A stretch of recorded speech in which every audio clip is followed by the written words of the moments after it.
Yeah, okay. Hello everyone and welcome to the first session of Neomadness, Studies of Dream and Derangement. This seminar attempts to break the prime law of all psychoanalysis by dreaming of still unborn forms of madness. Thus, symptomatology is projected forward into the alleys of imaginative possibility, conceiving it as an experimental method whereby the psyche itself becomes a narrative plaything, following a choose-your-own-adventure model. In essence, to ask what lies beyond the known outer limits of delirium and derangement.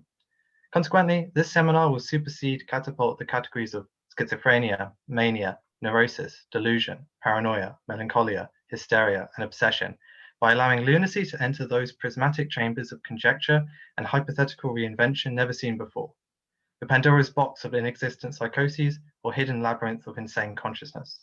To achieve this end, we will resurrect some of the most iconic lunatic writers of the past centuries from across the world, asking what they might have experienced otherwise, shadow diagnosis, abandoning analysis of actual syndromes in order to turn their words, sensations elsewhere, toward our own prisons of neo-madness. No longer the interpretation of dreams, but rather the dreams of interpretation, bordering on hallucination. This seminar will be led by Jason Mohaghegh. Jason is Associate Professor of Comparative Literature at Babson College. His scholarly focus is upon tracking currents of experimental thought between the Middle East and the West, with particular attention to exploring the concepts of chaos, violence, illusion, silence, madness, futurism, disappearance, and apocalyptic aesthetics.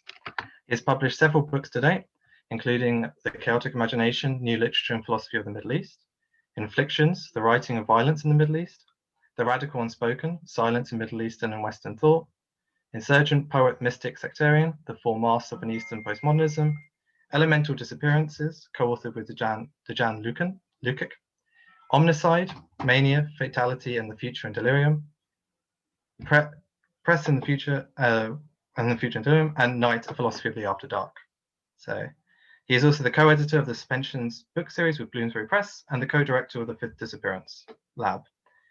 So without further ado, let me pass the mic over to Jason. Thanks. Thank you. All right, so it begins. This is going to be an extremely experimental and intimate sort of attempt on our part. And the reason for that is that there's nothing more beautifully creative than having an enemy. And I'm going to give you all an enemy at the start of this. And that immediately places us all into the role of conspirators, saboteurs, assassins, guerrilla warriors. And we're going to take aim at an entire movement and school of thought that unleashed a massive destiny upon the world. And some of you already can anticipate what that's going to be, but just had absolutely massive effects on everything. So I'm going to start by immediately sharing screen. This is where we begin. Cinematically, right? This is our target. Do not underestimate or disrespect your enemy. He is an absolute genius. He's also one of the greatest charlatans and shamans that you could ever imagine. And I give you proof by pointing to the bottom left hand of the screen and showing you his consultation room. Does this look like a stoic, clinical, bare, undecorated space, or does this look like a place of magic and sorcery? You see the Oriental tapestries, you see figurines everywhere, you see Sphinx masks, you see bizarre surrealistic depictions of the human form melting. You see all kinds of things that would send one into further derangement. Lavish, elegant, sort of colorful. These are all provocative gestures. Right? This is not the docile, sterilized, sanitized asylum, which tells us that we have to have a different interpretation of what that figure on the right was doing. Dr. Freud is a force to be reckoned with. He is not the one that you thought you read, in college or graduate school already. There are things between the lines that we have to figure out here. So what this course is about, in part, is us doing a little bit of alternate history and time travel. I want our faction, our inner circle, our cadre to go back and steal into the offices of those conversations with the early psychoanalysts. And again, don't take them lightly. They are an avant-garde to rival every avant-garde in human history. Don't look at them as a scientific school of thought. Look at them like surrealism, futurism, Dadaism, the decadence, the beats, right? The post-structuralists. This is a philosophical and aesthetic movement of wild proportions and ingenious devices and great wonderment, invention. The Vienna Alliance of the early 20th century follows perfectly what an avant-garde movement should be as well, which is a cult. And we will understand its occultic nature in order for us to produce counter strikes. Now, what's going to happen this entire semester is we're not going to be dwelling with the early psychoanalysts too much. I'll give you points of departure from them. I want us to be architects of deviations. I want us to imagine ourselves back at that inceptive moment when they started to define things like melancholia, mania, schizophrenia, paranoia, obsession. And I want us to carefully sculpt divergent ways of thinking about these things, right? Which is to say, we have to be sort of like they were early on. This is the thing that people don't know. If you read the early notes, the minutes of the early meetings of the Psychological Association in Vienna, you'll see that it's a moment of intense temptation and enchantment. It has nothing to do with science. It has everything to do with their own personal desires, indulgences. They're greedy, they're envious, they're curious, they're childlike. And then that ended at some point. It became institutionalized, it became a school, and we'll get into how that started to happen. But we're going to go back to that, again, that initial moment of wonderment and ask, what happens if you tie something like melancholia, which is radical sadness, not to obvious psychoanalytic categories of trauma or loss, which is what they usually say, but to foreign categories like color, tactility, altitude, atmosphere. So picture someone who falls into torment at the sight of the color purple, or who becomes agonized by the touch of silk, or when they're underwater, or starts crying when they walk along a skyscraper's edge or during rainstorms. You follow? Believe it or not, this was part of the initial gesture of psychoanalysis, to dream up the hypothetical potentialities of madnesses that had not yet existed. But the valve had to be shut on that. And I'll explain how that happened. So we go to the next page here. These figures are Freud's original crew. Some of them you may know, some of them you may not know. Starting in the upper left is Otto Gross. Otto Gross was an absolute genius, but he was the wild child. He was an anarchist psychoanalyst who challenged Freud's allegiance to the civilizing mechanism of repression. So when Freud was ultimately asked, remember, Freud has some conservative kind of elements in Viennese bourgeois society. And so when he's ultimately asked, okay, if it's a war between the unconscious or the id, sort of this inferno of desires and impulses and crazy drives and ravenous hungers, versus the superego, which Freud very prophetically saw leading to fascism and leading to totalitarian movements of the 20th century and beyond. If ultimately asked, gun to his head, which one he had to side with, if it was all or nothing, one side or the other, Freud sided with the superego. He ultimately did say that it's better to have someone imprisoned by the law and by the rules of morality than it is to go in the other direction. Well, Otto Gross in the upper left-hand corner there was the psychoanalyst who challenged that. Freud thought he was an absolute genius, and in fact had promised him initially that he would be the heir to psychoanalysis. Otto Gross was later institutionalized in an insane asylum of Carl Jung by Freud. Freud later committed him with the help of his own father. Why? Because Otto Gross believed in hedonism, hedonistic fulfillment of all kinds, eating, drinking, sexuality, and he actually influenced the early avant-garde very highly, and he was friends with Franz Kafka, in case you guys wanted to know some interesting trivia about him. After he was committed to the asylum and ostracized from the Vienna movement in psychoanalysis, he ultimately escaped and died in the streets of Berlin in 1920, frozen and starved to death. Okay? You go down one, the gentleman with glasses, that's Otto Rank. I'm telling this because if you are my guerrilla warfare faction, you have to study your targets. Otto Rank was the most favored pupil of Freud from an early point. He was taken under the master's wing at the early age of 21. Freud basically took him out of college, out of undergraduate, because he saw such genius in him. And what he particularly found astonishing about Otto Rank was his ability to read literature and art and mythologies in ways that Freud couldn't. And so Freud invited him, and you cannot underestimate or just fathom what a great honor this was in that moment. Freud allowed only one person to ever co-author anything with him, and it was the interpretation of dreams, where he allowed Otto Rank at age 21 or 22 to write an entire chapter on mythic symbolism. That's how much he had invested in him. But like all the others, he was later scorned by the master Freud and his peers for developing what was called his here and now therapeutic procedure. What's the here and now procedure? First, he violates Freud's initial law of taking risks of revealing the analyst's own history. He thought that the analyst must divulge things about themselves. Second, he violated a second law with his here and now procedure by trying to turn what was usually just articulated speech into dramatic performance. So he would try to animate the patients into performing their traumas in certain ways. And also, lastly, he had a strict belief in the here and now method that you had to treat the past as a present tense phenomenon. This also violated psychoanalysis, which goes backward and believes in inward regression through stages. So instead of that linear thing, always speak of the trauma as present. And then he did the most awful thing imaginable. He dared to suggest the possibility of a pre-Oedipal phase in a single sentence of a public talk.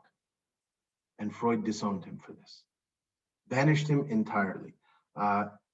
He was compelled to forfeit his post as vice president of the Psychoanalytic Society and the editor of its journal, because he simply suggested possibly that there is a trauma that precedes the Oedipal complex, and that trauma was birth itself.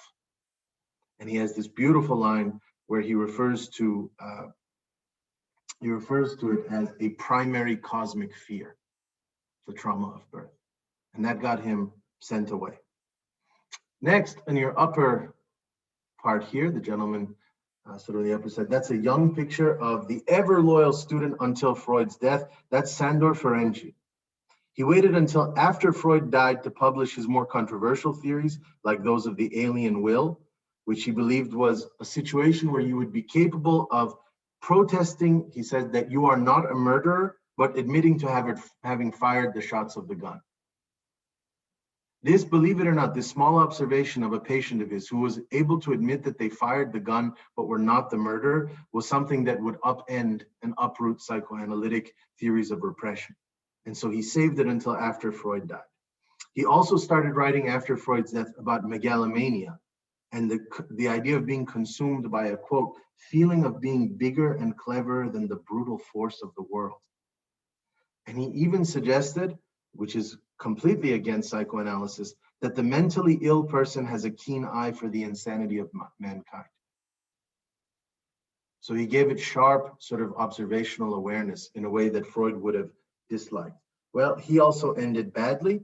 He was maligned by the new generation of Freudian loyalists. He was not allowed, imagine this is one of the original faction, not allowed to publish his works anymore and placed under strict censorial control of the Freud archive. That's Sandor Ferenczi. Down on the bottom, to the right here, you guys probably recognize this is Carl Jung, who famously bore the wrath of Freud's disapproval when he began experimenting with ideas of intuition, mysticism, and the collective unconscious. He was the presumed heir apparent as well, who was left to a massive psychotic breakdown, full of apocalyptic visions that lasted 6 years after Freud banished him from psychoanalysis. And the final one, Sabine Schmiorin. She is convulsively brilliant, daring as a thinker of destruction. She actually elaborates on the death drive in ways that even Freud admitted expanded his own theories. Right? So whereas others challenged him and provided exceptions that caused them to be exiled, he actually appreciated her rereading of the death drive. But then she became compromised by Freud's twisting games of loyalty, and that led her to return to the Soviet Union, where Stalin allowed her to establish the first ever Freudian kindergarten. A kindergarten based on training children in Freudian principles. Particularly, these were the children of major advisors to Stalin himself, major members of the Communist Party, who he thought would then become a kind of super race of thinkers under her tutelage.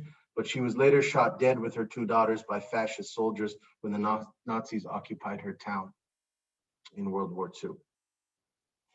Now, this is a fascinating sort of forward movement from Freud's office. Why, one by one, does this Chronos figure, this father time, fatally adopt and then decimate his best thinkers? We will get to this. It's precisely because they dared to do what we're going to do, but even further, exponentially further, we're going to do what they did on acid, hopefully. Now, here's the question that a lot of people don't know. They know the legacy of psychoanalysis, and usually the origin point is precisely in Freud's sort of elder period, where he's really in his rhythm and he's establishing his clinical practice and doing all these psychoanalytic theories and all that. But who knows the young Freud? Not many people go into the backstory. Again, if we're targeting these people, we have to know where they come from. We have to know what the actual sort of formulation is. All movies can go further back. This is the young Freud in the lower right corner. The most formative, influential moment of his life is when he met his master. Anybody know who his master is here? This is Jean-Martin Charcot. Dr. Charcot can be credited with the first psychoanalytic diagnosis in history. Before Freud came along, he was the one who coined the term hysteria. Why? Because Charcot ran the Salpêtrière Asylum for the insane. It was a women's hospital where he treated women who he called later hysterics. Hysteria coming from the Greek word for uterus, because he presumed that this kind of madness was exclusive and particular to femininity. By the way, Freud, to his credit, later disabuses this notion entirely, saying that Charcot was wrong. But what's more interesting to know about Monsieur Charcot is that he's the first one who suspects that there are things outside of pure biological causality, meaning that the problems of these women were not caused simply by obvious neurological failures or biological deficiencies, but that they were caused by something else. He didn't have the word psyche at his disposal yet, but he was basically playing the game without knowing it. He was also taking obsessive photographs of these women and documenting them in states of hysteria. He also was a massive drug abuser who used to paint apocalyptic visions all the time. He also, at the end, on every weekend, would invite his doctors to his estate. He had a beautiful, aristocratic, lavish estate. I've seen it in France, where he would invite carnival and circus people and sorcerers to come and perform. There is a deep occultic element in the history of psychoanalysis for you to know. He also is the first person to introduce Freud to cocaine, which is an addiction that he holds until the end of his life, and which figures quite prominently in his early psychotherapy as well. Okay, so Freud, by the way, it's fascinating to see how later he becomes a domineering, again, iconic, singular master himself. He was a puppy at the lap of another master in his youth, a true disciple of Dr. Charcot when he did his residency at his hospital. Okay, as well as Pierre Janin, who's a rival of Freud, who also studied under Charcot. Now, the question you want to ask me is, who's Dr. Charcot's influence? And I'm going to take you on a quick little backstory to that.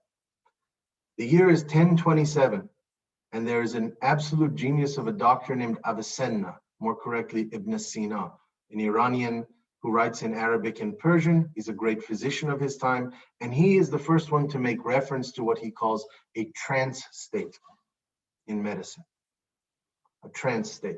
Now, we don't know if he's referring to delusions or if he's referring to the possibility of hypnosis. And yes, I'm going to tell you the backstory of how all of psychoanalysis actually comes out of the tradition of hypnosis, right? Which was Charcot's favorite practice of therapy. Okay, and we'll get to where that is. So Avicenna refers to the fact that he's able to, most likely the way to interpret it is that he's able to place patients of his into deep sleep trance states, right? Later, A couple of hundred years later, Paracelsus, a figure who was called the father of toxicology, right? He writes books of poisons, becomes interested in the possibility of magnetic healing, which, by the way, is probably complete nonsense. But nevertheless, he becomes intrigued by the potentiality of magnets to heal afflictions within the body. Fast forward from him, a figure named Maximilian Hell, cool name, Hungarian astronomer priest, who starts to develop actual magnetotherapy treatments. Fast forward to the most important of them all, Charcot's favorite figure, his master, Franz Anton Mesmer, from whom the term mesmerism or to mesmerize comes. Why? He's an exceptional showman who developed the theory of animal magnetism, which was a mysterious invisible fluid that moved through the body through gravitational forces. And he used to hold these private sessions in a massive dim lit salon that he owned in Paris, filled with floor to ceiling mirrors, iron rods and vats, opulent drapes and wafting incense. Usually there was a single cello note being played in the background, and he himself was cloaked in purple robes and golden slippers while using physical contact. He had three methods of inducing hypnosis.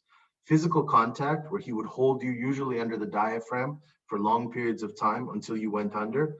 Varied looks, that's eye fixation. So what you now know commonly as that spinning circular sort of pattern was first employed by Mesmer. And finally, what he called mesmeric hand passes.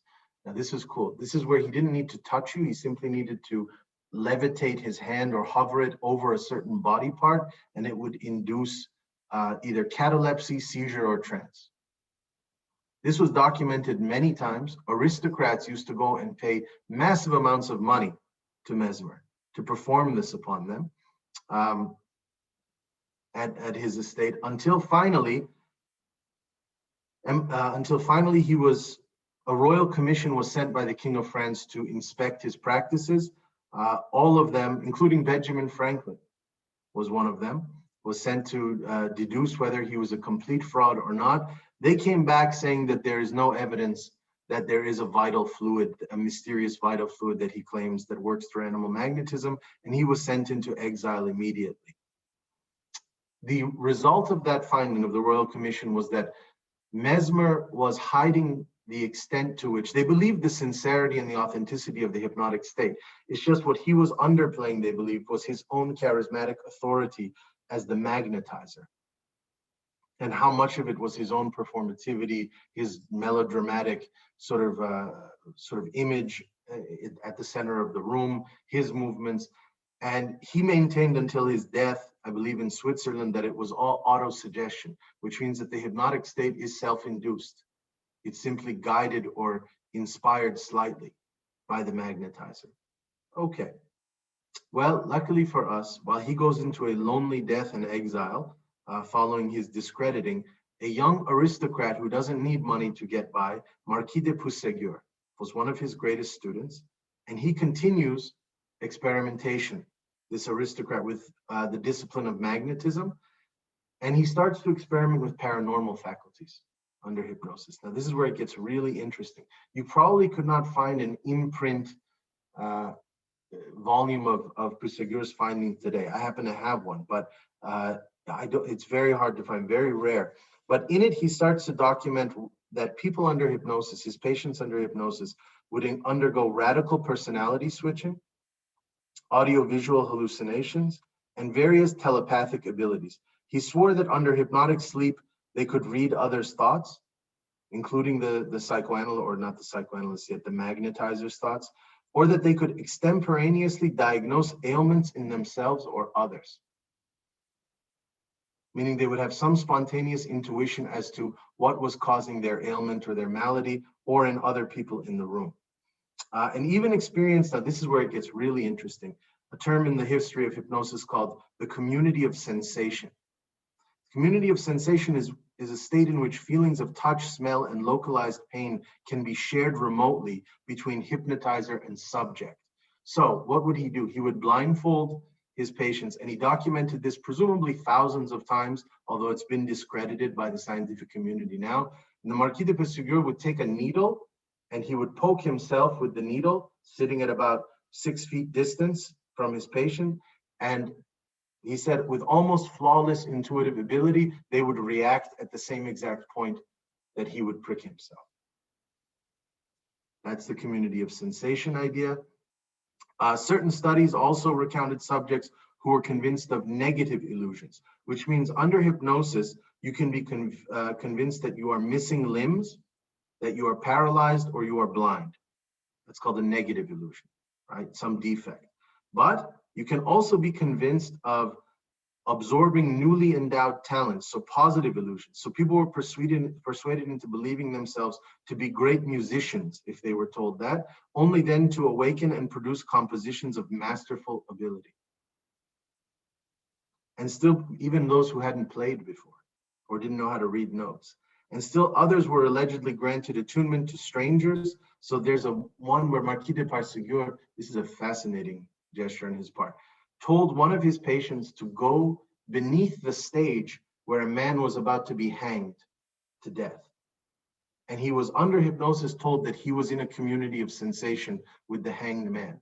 And what happened at the great public hanging, at this public execution, is that the moment that the noose tightened and he fell, the man started screaming and writhing in agony, even though he didn't witness visibly or visually the execution, and came out screaming into the crowds. So that's that. At the exact moment, actually he was beheaded. I'm sorry, he wasn't hanged. So at the moment of his beheading. So that's the Marquis de Puysegur, who finds all of these paranormal capacities. Later, we go to James Braid, a very respected Scottish surgeon who had watched de Puysegur up close and knew that it was considered bad science, knew that it was considered satanic science, knew that it was considered all sorts of stigmatized things, but he agreed that there was powerful possibility to it, and he began engaging in auto-hypnosis, which was the ability to practice putting himself into deep hypnotic sleep. And he did this successfully several times under documentation and witnesses of other physicians.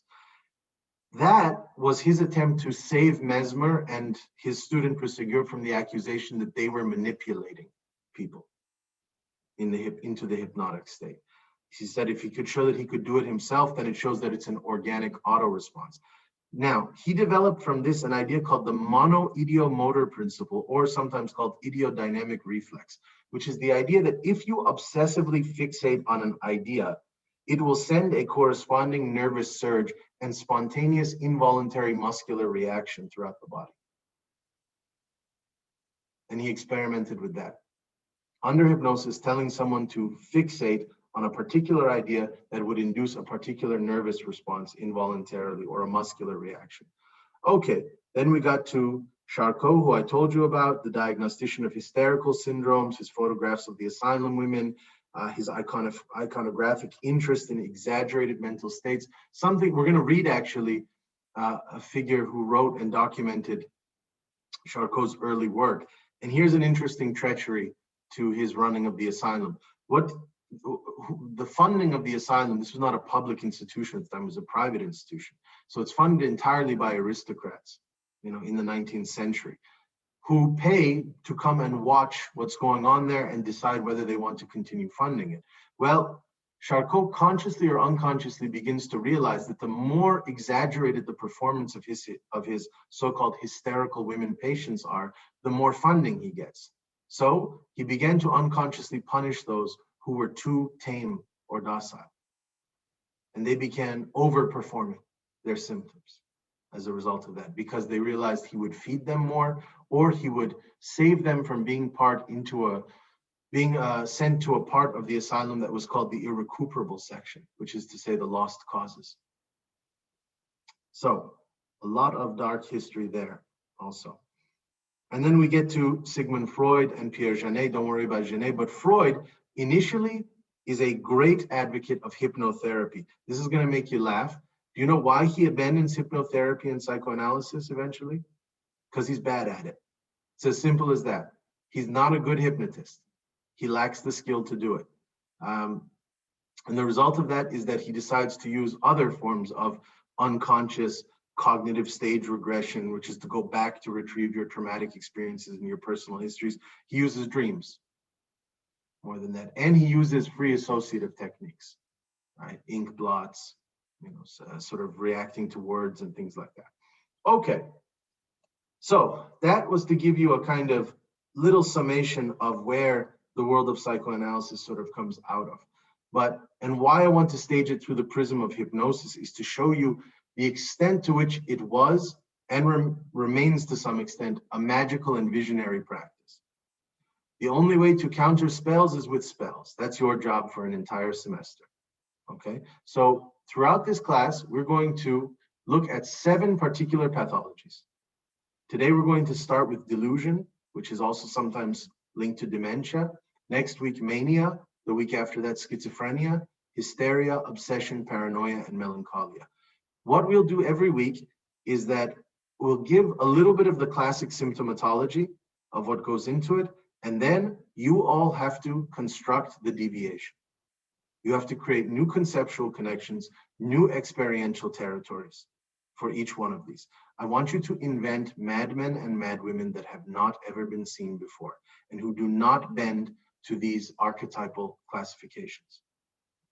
All right, so that's what we're going to do. And you have help in that every week I'm going to give you one short text to read, usually by a mad author. We're going to side with the mad. Instead of taking our distance from them or against them or trying to cure them, they will teach us a little bit of that. And we're going to play this, as I said in the description, as a kind of choose your own adventure genre. Now, you're lucky because we're in the virtual age where you guys are very familiar already with the construction of avatars. Right? So these are sort of projection and editings of images of yourself, whether it's in social media or it's in video game culture or whatever. Right?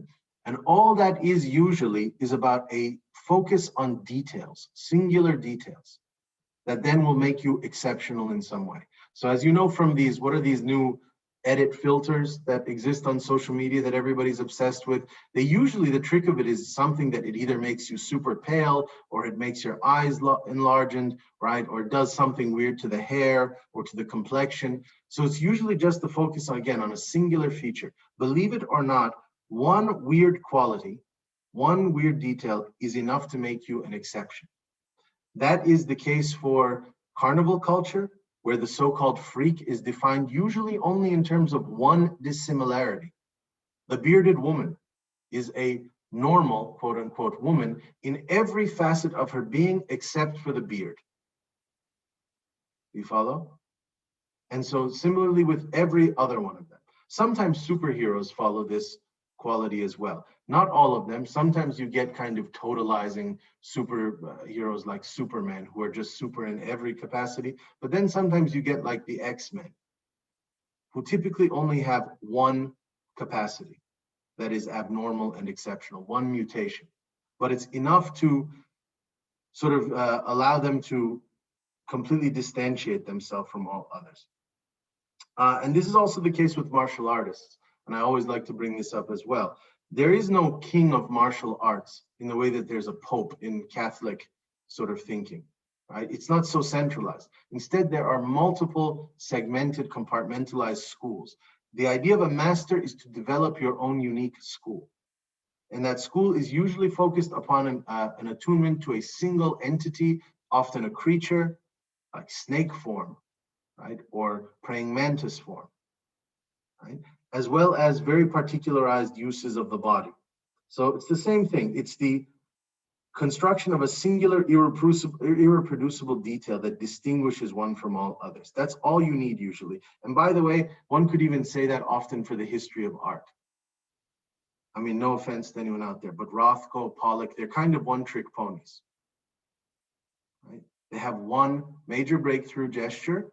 It revolutionizes the history of the game, the nature, and it makes them prodigies of sort of inestimable proportions. But it's just one thing often that unlocks an entire world. I don't say that to diminish them. I say that to show you that we don't need to reinvent the wheel of madness in its totality. We need to find trapdoors and escape routes that let us suggest an alternative paranoia, an alternative form of hysteria, an alternative schizophrenia, right? And that's to undo the moment when psychoanalysis itself became too absolute. So let's start with this. This is fun. I'm going to stop sharing this page and start sharing another one. If then I'm saying that this entire game of ours is based on an assault against psychoanalytic archetypes, and again, I'm not saying this as someone who hates psychoanalysis. That is too simplistic. Psychoanalysis is remarkable. It is one of the most ingenious adventures that you could ever fathom. Give them their credit. The men and women of the early psychoanalytic movement are to be respected. It's simply that it's not the end of the game. The game could have continued, and the problem became is that when they forgot that it was a game. Now, I'll give you the example here. I'm going to share a different page with you now, and this is going to be hopefully kind of fun and silly looking, but let's quickly study Dr. Jung's 12 archetypes. Okay, there are 12 archetypes that he discovered. Now, why?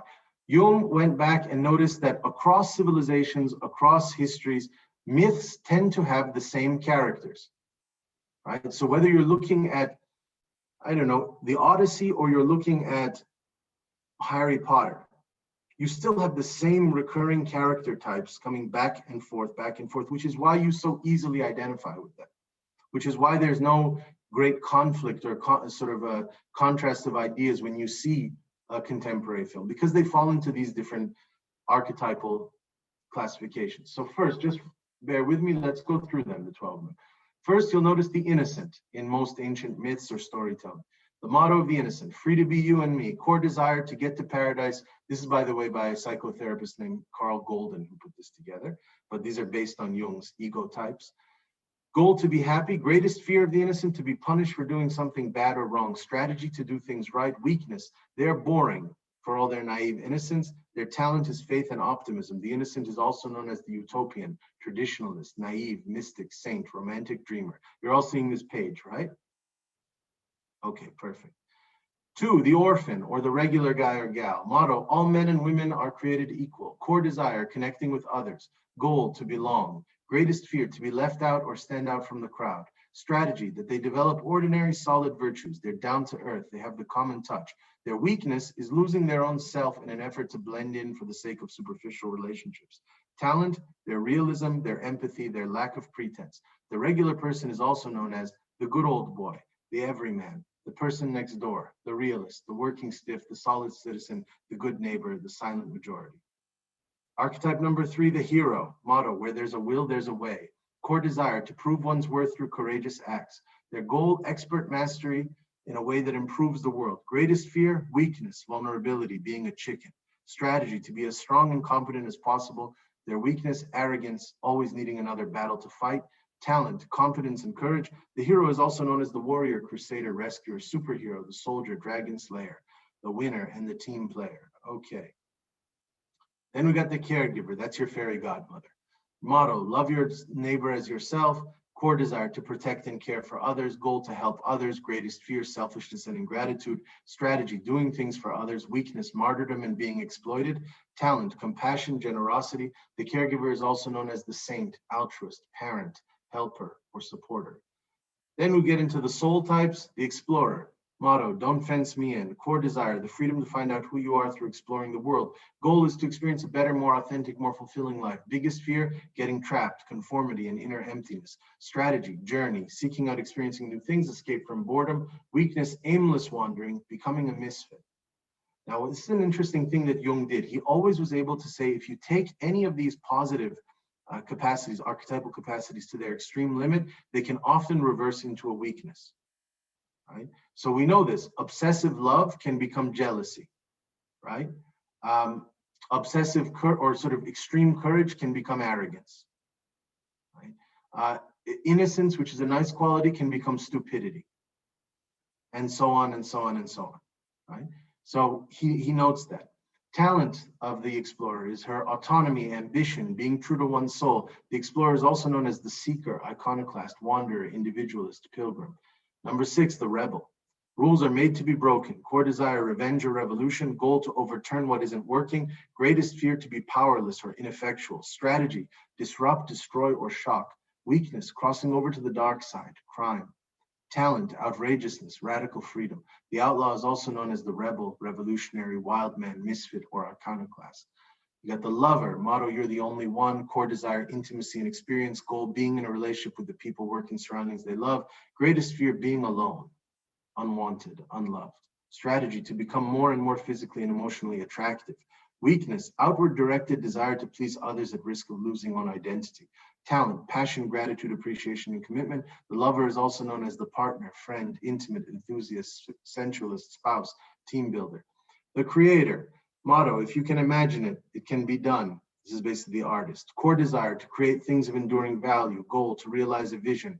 Greatest fear, mediocre vision or execution. Strategy, develop artistic control and skill. Task, to create culture, express your own vision.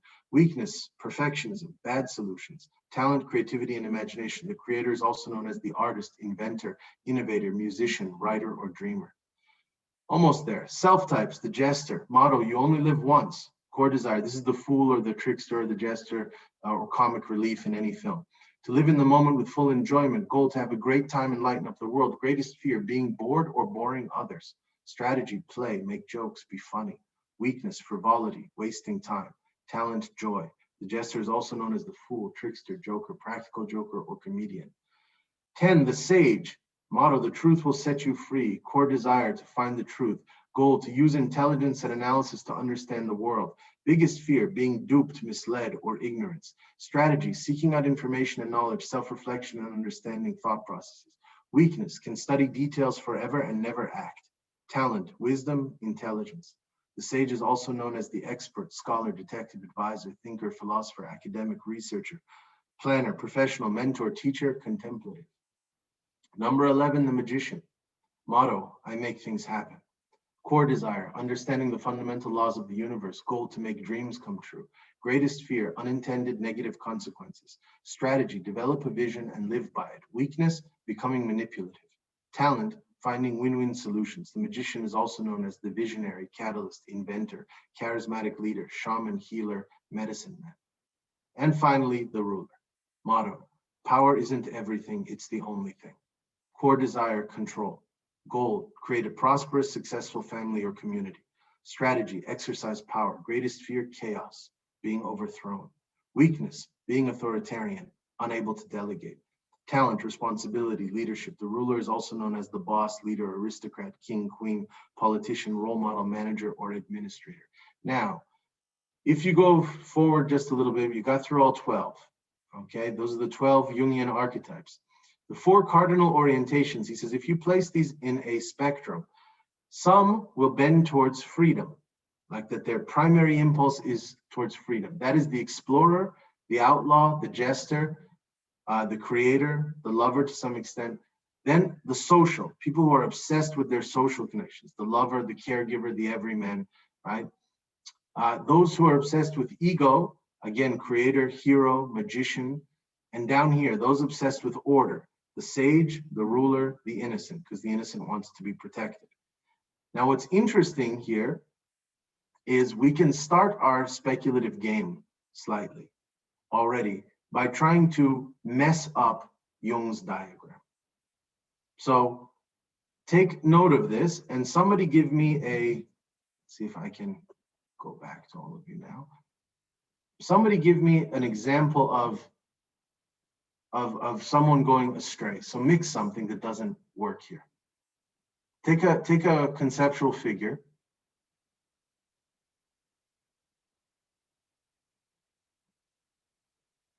Like, what would happen if a ruler, instead of towards order, was towards freedom, oriented towards freedom?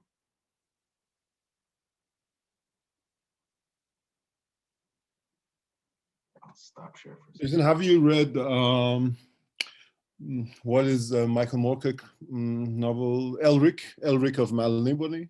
No, I haven't. I think Elric would cover actually 2 contradictions at the same time. He is a ruler, but an anarchist ruler who leaves his kingdom to go to explore, quote unquote, explore. And he is a lover, but an absolute creator. So both poles of all of 4 points that we have in these 2 poles, I think they can be unified in Elric of Melniboné. Perfect. Excellent example. There you go. You also have the image of Nero of Rome playing his violin on the roof while he burns down the city. And his last words being, "The world is losing a great musician." Right? You also have that psychopathic German king who went off building castles in the forest. Some of you may know of him. The Disney Cinderella castle is based on his castle. Had no desire to rule. Or you may know that the last king of Babylon, Nabonidus, how was the Babylonian Empire crumbled by the Persians? Not from great Persian skill, unfortunately, but the fact that King Nabonidus, the final king of Babylon, left his throne to go into the desert, obsessively building temples to the moon god, Sin. That's what he was doing. So there are cool things that can happen when the ruler gets oriented towards the creator, as Armand said, or towards radical freedom. They become anarchistic.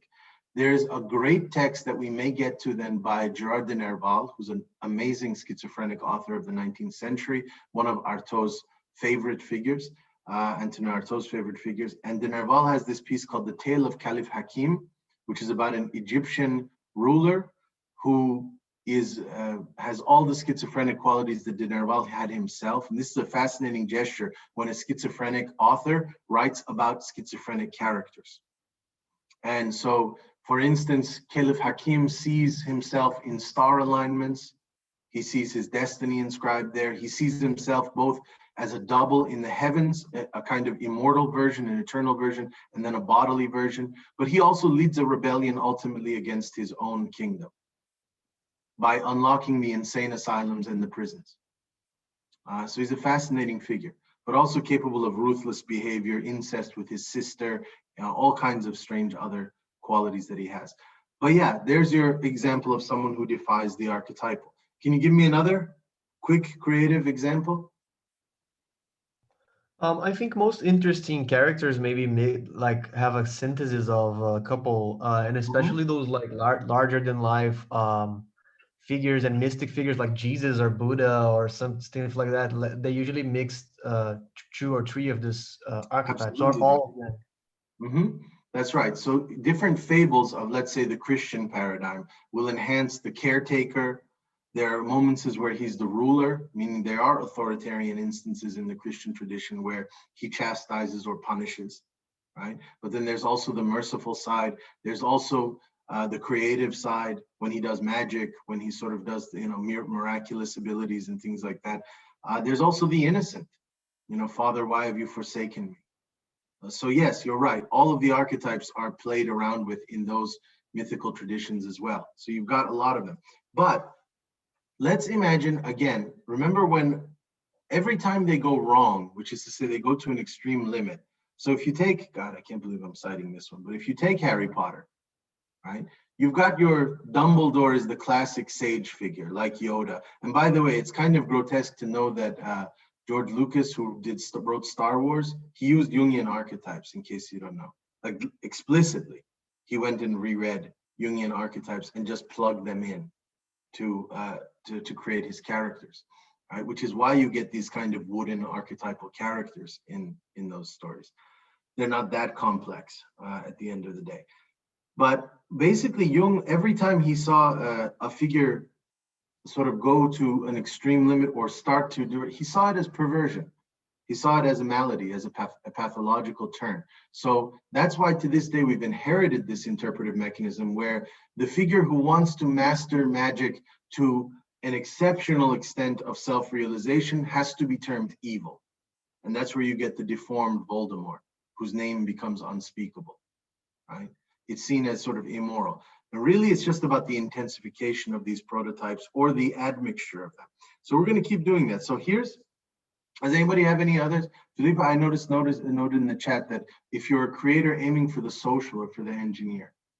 Now that's an interesting thing because one can debate the extent to which theoretical physics is a beautifully psychotic kind of insane because it's so speculative at some levels, right?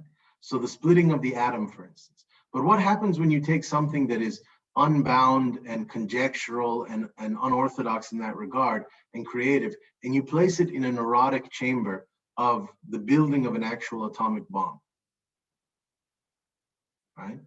And actually, if you go back and you look at Einstein and the others who were participants in that technology at some level, they were horrified by the transition and translation of what they thought were free-flowing ideas into a war machine of that typology.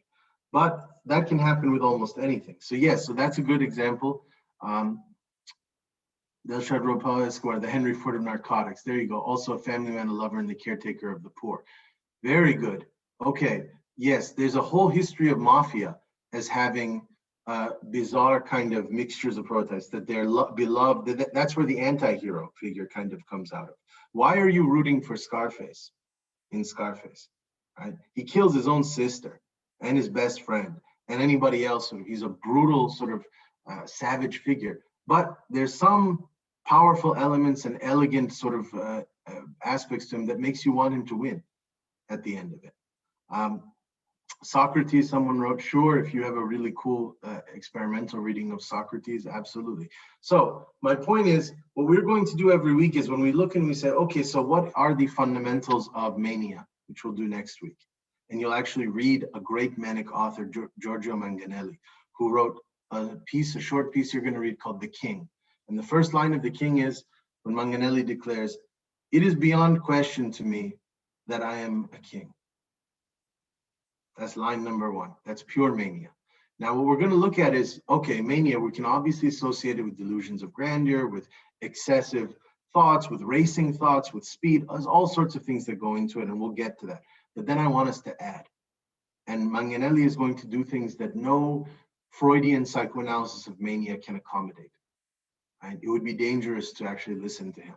So let's look at that. Now, I'm going to give us our first example today. So let's start with this.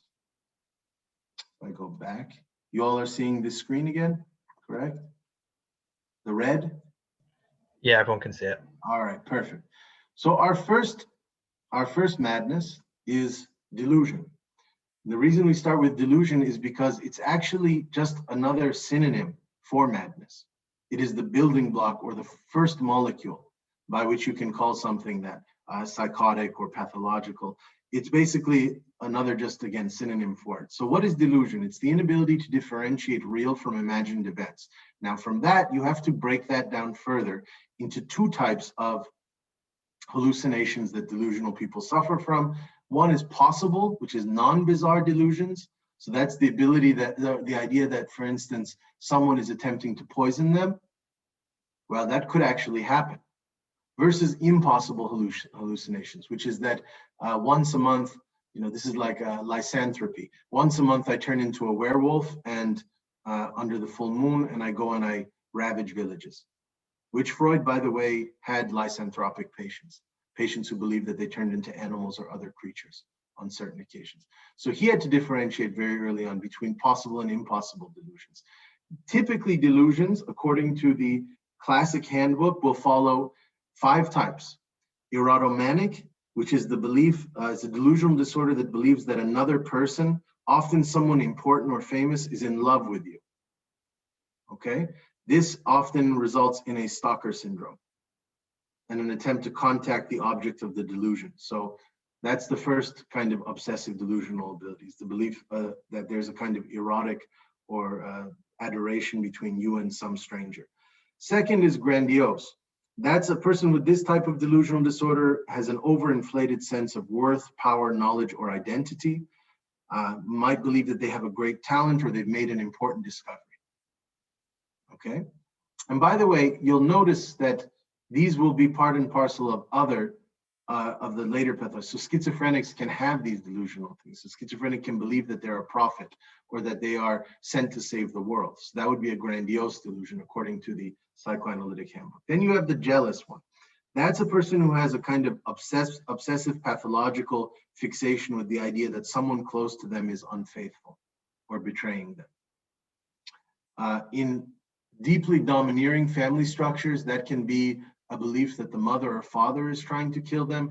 In spousal situations, that's the belief that the spouse is cheating on them, right? And having affairs. And Lacan famously said, Jacques Lacan, the later psychoanalyst, famously said once that even if he's treating a man who has, let's say, this kind of jealous delusional disorder, and they believe that their wife is having affairs, even if it's proven later to be true, empirically true that she is, he is nevertheless still pathological and psychotic.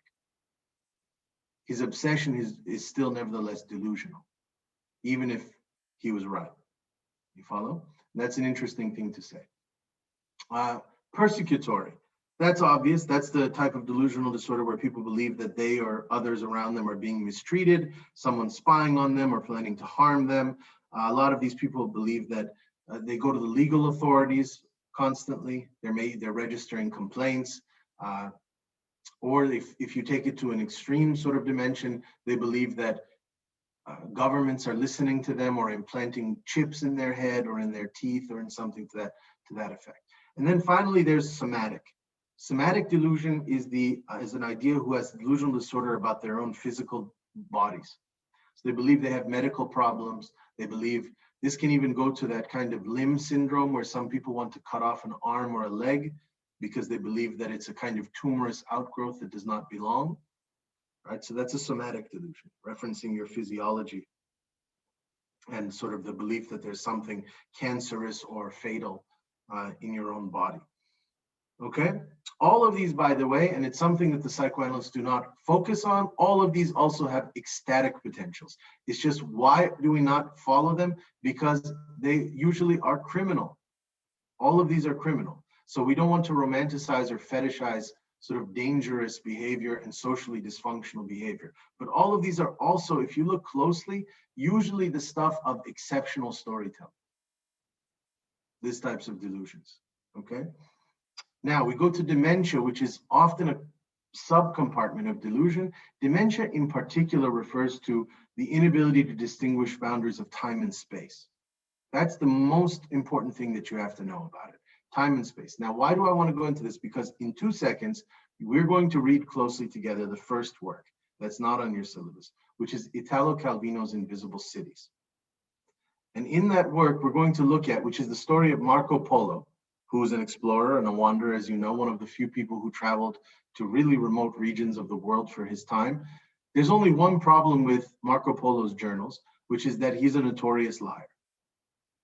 He fabricates tons of stuff. He's actually been to the places, but he tends to exaggerate, which is why in his homeland of Italy, Marco Polo was known as Marco Milione. Why? Because every time he saw one thing, he said, I saw a million of them. So when he goes to India and he actually saw an elephant for the first time, he wrote down in his journal, I saw 1 million elephants upon the field. There were probably 3, if that, right? But nevertheless, this is Marco Polo's thing. But he's outlandish, he's flamboyant, he's prone to disproportion. He's a demented writer by all classical diagnoses. Now, here's the interesting thing that we're going to get to with Invisible Cities. Invisible Cities, written by Italo Calvino, great avant-garde author of the 20th century, begins with the setting of Kublai Khan, the great Mongolian emperor, in Xanadu, in his sort of capital, in his palace. And at this point, Kublai Khan is old. We're talking about the tail end of the Mongolian Empire, where basically it's about to fall apart. And he's sitting there on top of the world, having conquered the earth, the grandchild of Genghis Khan, and he's sitting there looking at his lavish resources, and he's made a declaration that he doesn't want to talk. This is in Invisible Cities. He doesn't want to speak anymore with any of the ministers, the Minister of Roads, the Minister of Commerce, of Currency, of all of these serious things. He doesn't want to discuss. He only wants to talk with one person, Marco Polo. And they're all offended and disturbed why he would want to talk to a known liar, a kind of wandering beggar, you know, sort of this vagabond who's not known for anything but just going from place to place. And the reason is because, as Walter Benjamin, the great thinker, once said, the storyteller arrives in order to announce the death of things. There is an intimate link between the role of the storyteller and death. Not only in that they are the first ones to actually instruct children in finality and in death by literally speaking the words, the end, so that children become aware that there are endings to things. And not only endings, but irreversible endings, which is to say, once your favorite character dies in the story, it's done. You can't change it. That is, believe it or not, a massive form of knowledge that is transferred, that are entrusted by parents to the storytellers to convey this idea that things end and things are unstoppable in some ways. So Marco Polo is arriving there because Kublai Khan is dying. Why does he want to meet with a storyteller? Because he himself is gradually transitioning into the realm where there will be nothing left of him but stories. Soon Kublai Khan will be a legend, a rumor, a statue, an image, a myth, a memory. So the domain of the storyteller is the only one that is relevant to him. Not gold, not palaces, not political affairs, nothing timely. He's now making an untimely bet on the eternal, on his longevity in the realm of discourse or in the realm of phantoms or of narrative. So that's why Marco Polo is there. Here's the interesting thing. Every page of Invisible Cities is a quick snapshot of about 5 sentences of a different city that Marco Polo has presumably traveled to. And I'm not spoiling anything when I tell you very quickly it announces that Kublai Khan realizes that Marco Polo is lying, that he knows that these are not accurate renderings. The paradox is these are all cities that in name officially Kublai Khan is the king of, he's the emperor of, but he hasn't been to them. Marco Polo has actually been to the cities that he owns or he commands. It's an amazing relationality that's there. So he listens anyway.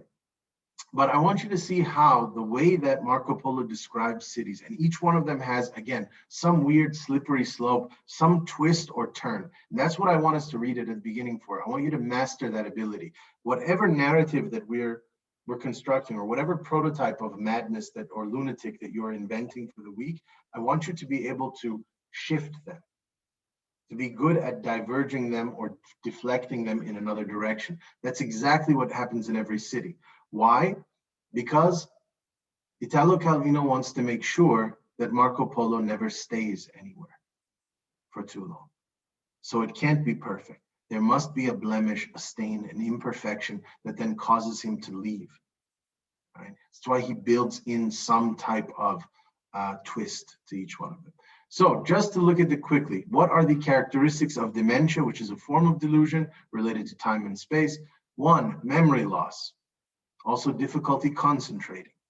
Inability to carry out normal everyday tasks. Withdrawal from the social world. Difficulty problem solving.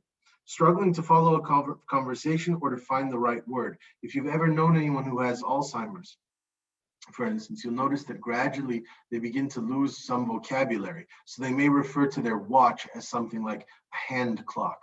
That's the classical example, as they're searching for the right word.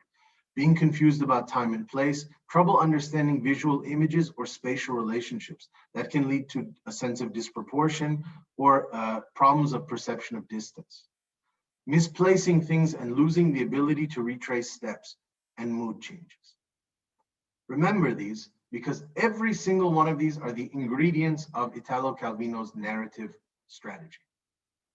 He intentionally makes every city a mood change, one that where things are misplaced, where he loses the ability to retrace steps, trouble understanding visual imagery, one after another. Okay, it's a perfect dementia zone. So let's actually get into it. Let me see. Are there any questions right now or any points right now before we actually look at Calvino? Because now this is where you get to play. Because I'm going to show you what the text says and what he doesn't do, which is your function in this course now. He'll give you the city, 5 sentences of a description of a city, usually with some, again, singular detail. One of them has golden staircases. One of them, everything is in the geometrical design of spirals, right? One of them, you arrive at too old, sort of in your age, and so you can't appreciate it. You realize your destiny was to arrive there when you were young. They all have weird configurations. What he doesn't do is, he does not create existential prototypes, figures who belong to the city. That's what you have to do.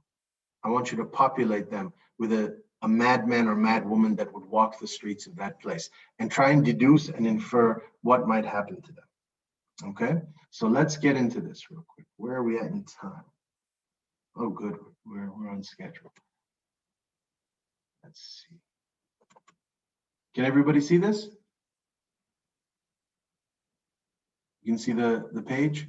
Yeah, Jason, I think we can see it. Excellent, thank you.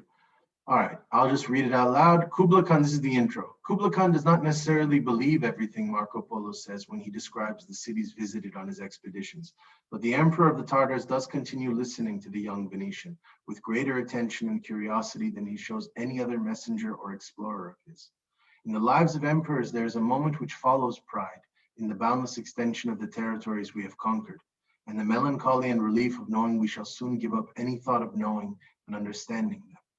There is a sense of emptiness that comes over us at evening, with the odor of the elephants after the rain and the sandalwood ashes growing cold in the braziers.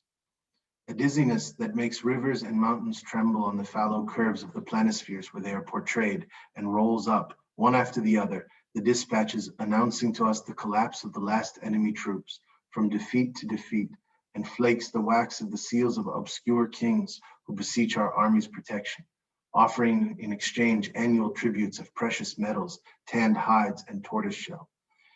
It is the desperate moment when we discover that this empire, which had seemed to us the sum of all wonders, is an endless, formless ruin, that corruption's gangrene has spread too far to be healed by our scepter, that the triumph over enemy sovereigns has made us the heirs of their long undoing.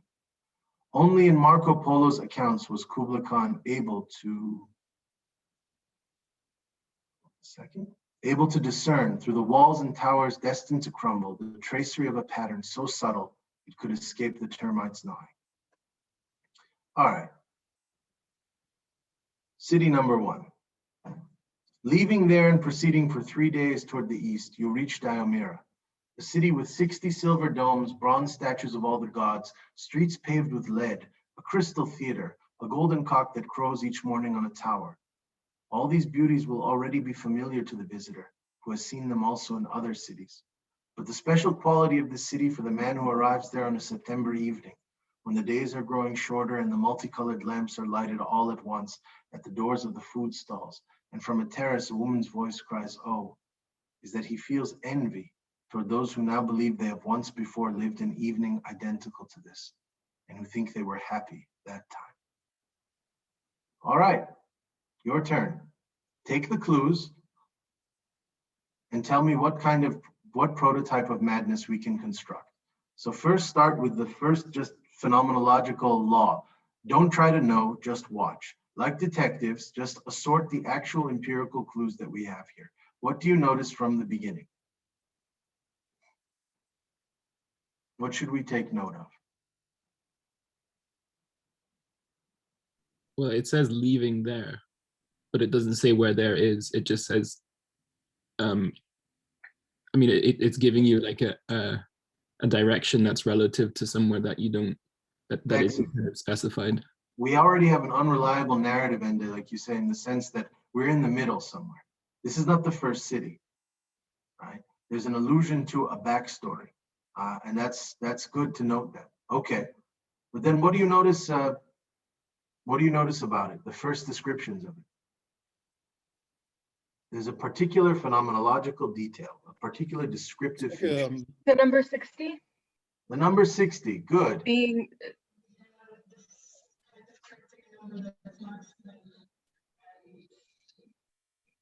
hyper-specific and yet doesn't point in any direction, but it's a descriptor of space.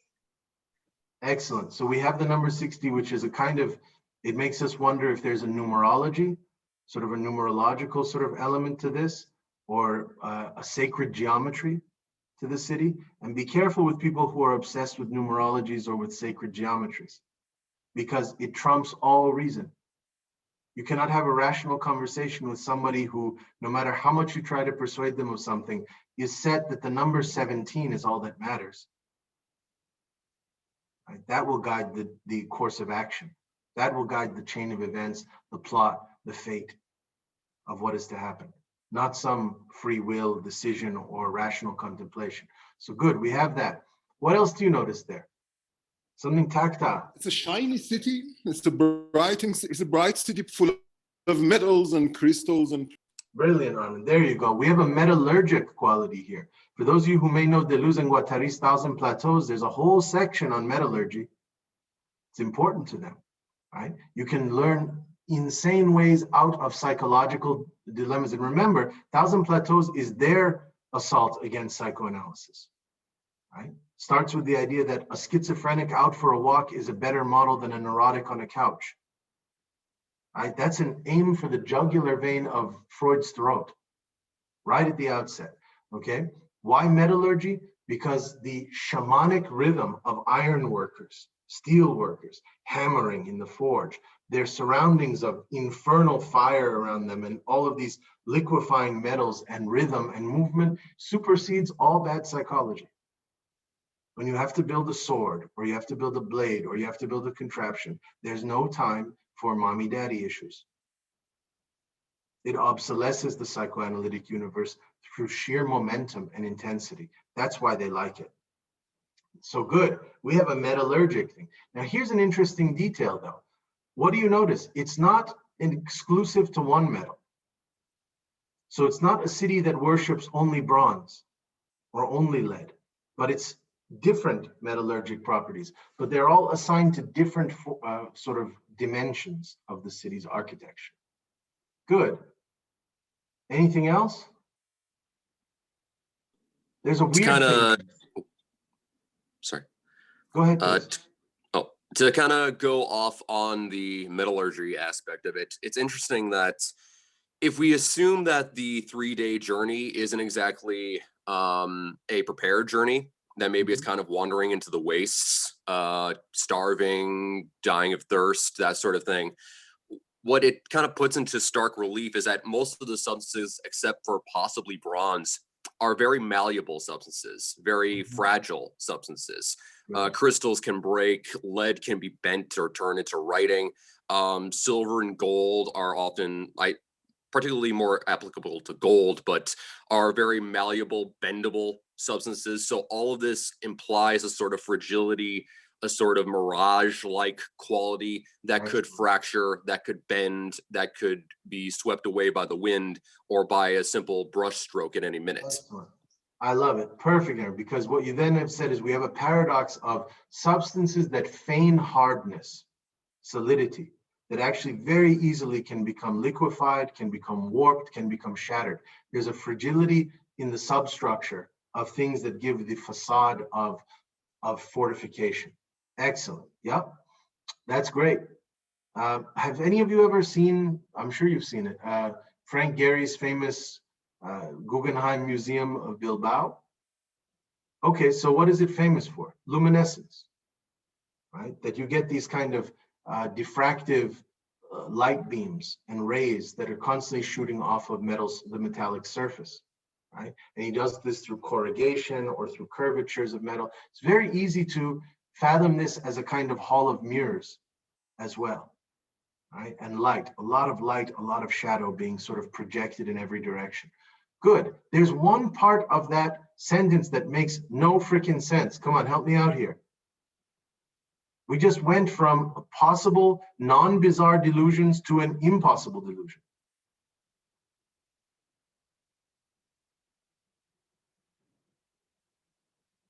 What is it? Just speak out, because I can't see the chat while I'm sharing screen. Yeah, I said maybe there's some sort of time agnosia when, you know, periods of time are exaggerated, you know. Definitely, Delshad. That's too smart for what I'm looking for at the moment. We're going to get to that because you're absolutely right. But there's just something at the end of the sentence. You have a golden statue of an animal that crows each morning on a tower. The inorganic becomes organic. The thing becomes animated. The mannequin comes to life at night. That's a problem. That's an impossible hallucination, right? Already there. Okay, what does the next sentence tell us? You experience the entrance upon the city as what? Can I ask a question and Yes. answer your question? First question is about the thing about you said about the cock, the golden cock, but couldn't that be just Color of it? a metaphor and not a hallucination? That's my question. Or then what are metaphors? What are hallucinations? One question. The answer to the question, I think, is the whole point is that the city, apart from its shining reflections and luminescence, is a very ordinary city. Everybody that comes to it, if it's not at the moment of turning the light on, would not think that this is a special city, but because of its surfaces, I think in the afternoon, when September, the days are shorter, and in the evening, the sky is already beautiful. So when you turn on the light, all the lights at once, the city goes something luminous, and the woman goes, ooh, and you think, oh, everybody who has been here, who thinks has seen a more beautiful evening is wrong, or? You're absolutely, so there, you're right. Okay, so the familiarity, which we were going to get to, and almost the deja vu, which again, to his credit, who's the first person to actually analyze and diagnose deja vu? Dr. Freud. You know, give him his credit where it's due. He's the first one to talk about it, and he talks about it in his work on the uncanny, which is what he calls the return of the repressed, this eerie, ghostly feeling that you've seen this before, but it's impossible that you've seen it before.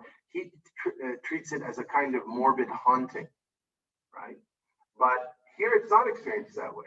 It's experienced as nostalgic familiarity, deja vu, right? And by the way, for Freud, it's an echo because it's something that for him, ultimately, it's that the unconscious has fathomed this possibility, but the conscious hasn't, so it feels like a doubling effect. Because now you have a synchronization of the unconscious and conscious worlds. Do you follow? So a story that was told down in the cellar basement of your unconscious now gets revealed or reflected in some similar way in the real, and it feels like a double. It feels like an echo. Okay, that's great, Dr. Freud, that's brilliant. It's a fascinating theory. But I want us to get weirder here. The only reason that you would experience a city of metals as familiar, if you are a great delusional lunatic, you must implicate yourself, which is what Calvino leaves us to do. Beautifully, he did not intrude upon that. Create a subject. The only subject that would experience intimate familiarity with this type of architecture is one who believes that their own body is made of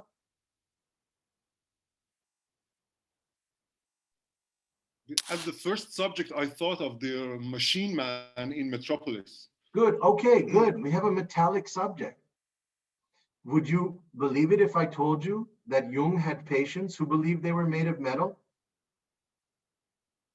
There's a really ancient, weird philosopher named Plato who said that too, by the way, in case you didn't read your bronze, gold, and silver races, right? That became the formation of the Olympic sort of metaphor. And by the way, Armin, to your question or about metaphor versus, sort of it being a metaphor, it's more interesting for our purposes to take it seriously as a hallucination and not as a metaphor, because then it allows us to work with it and allows us to actually sort of expand the thread.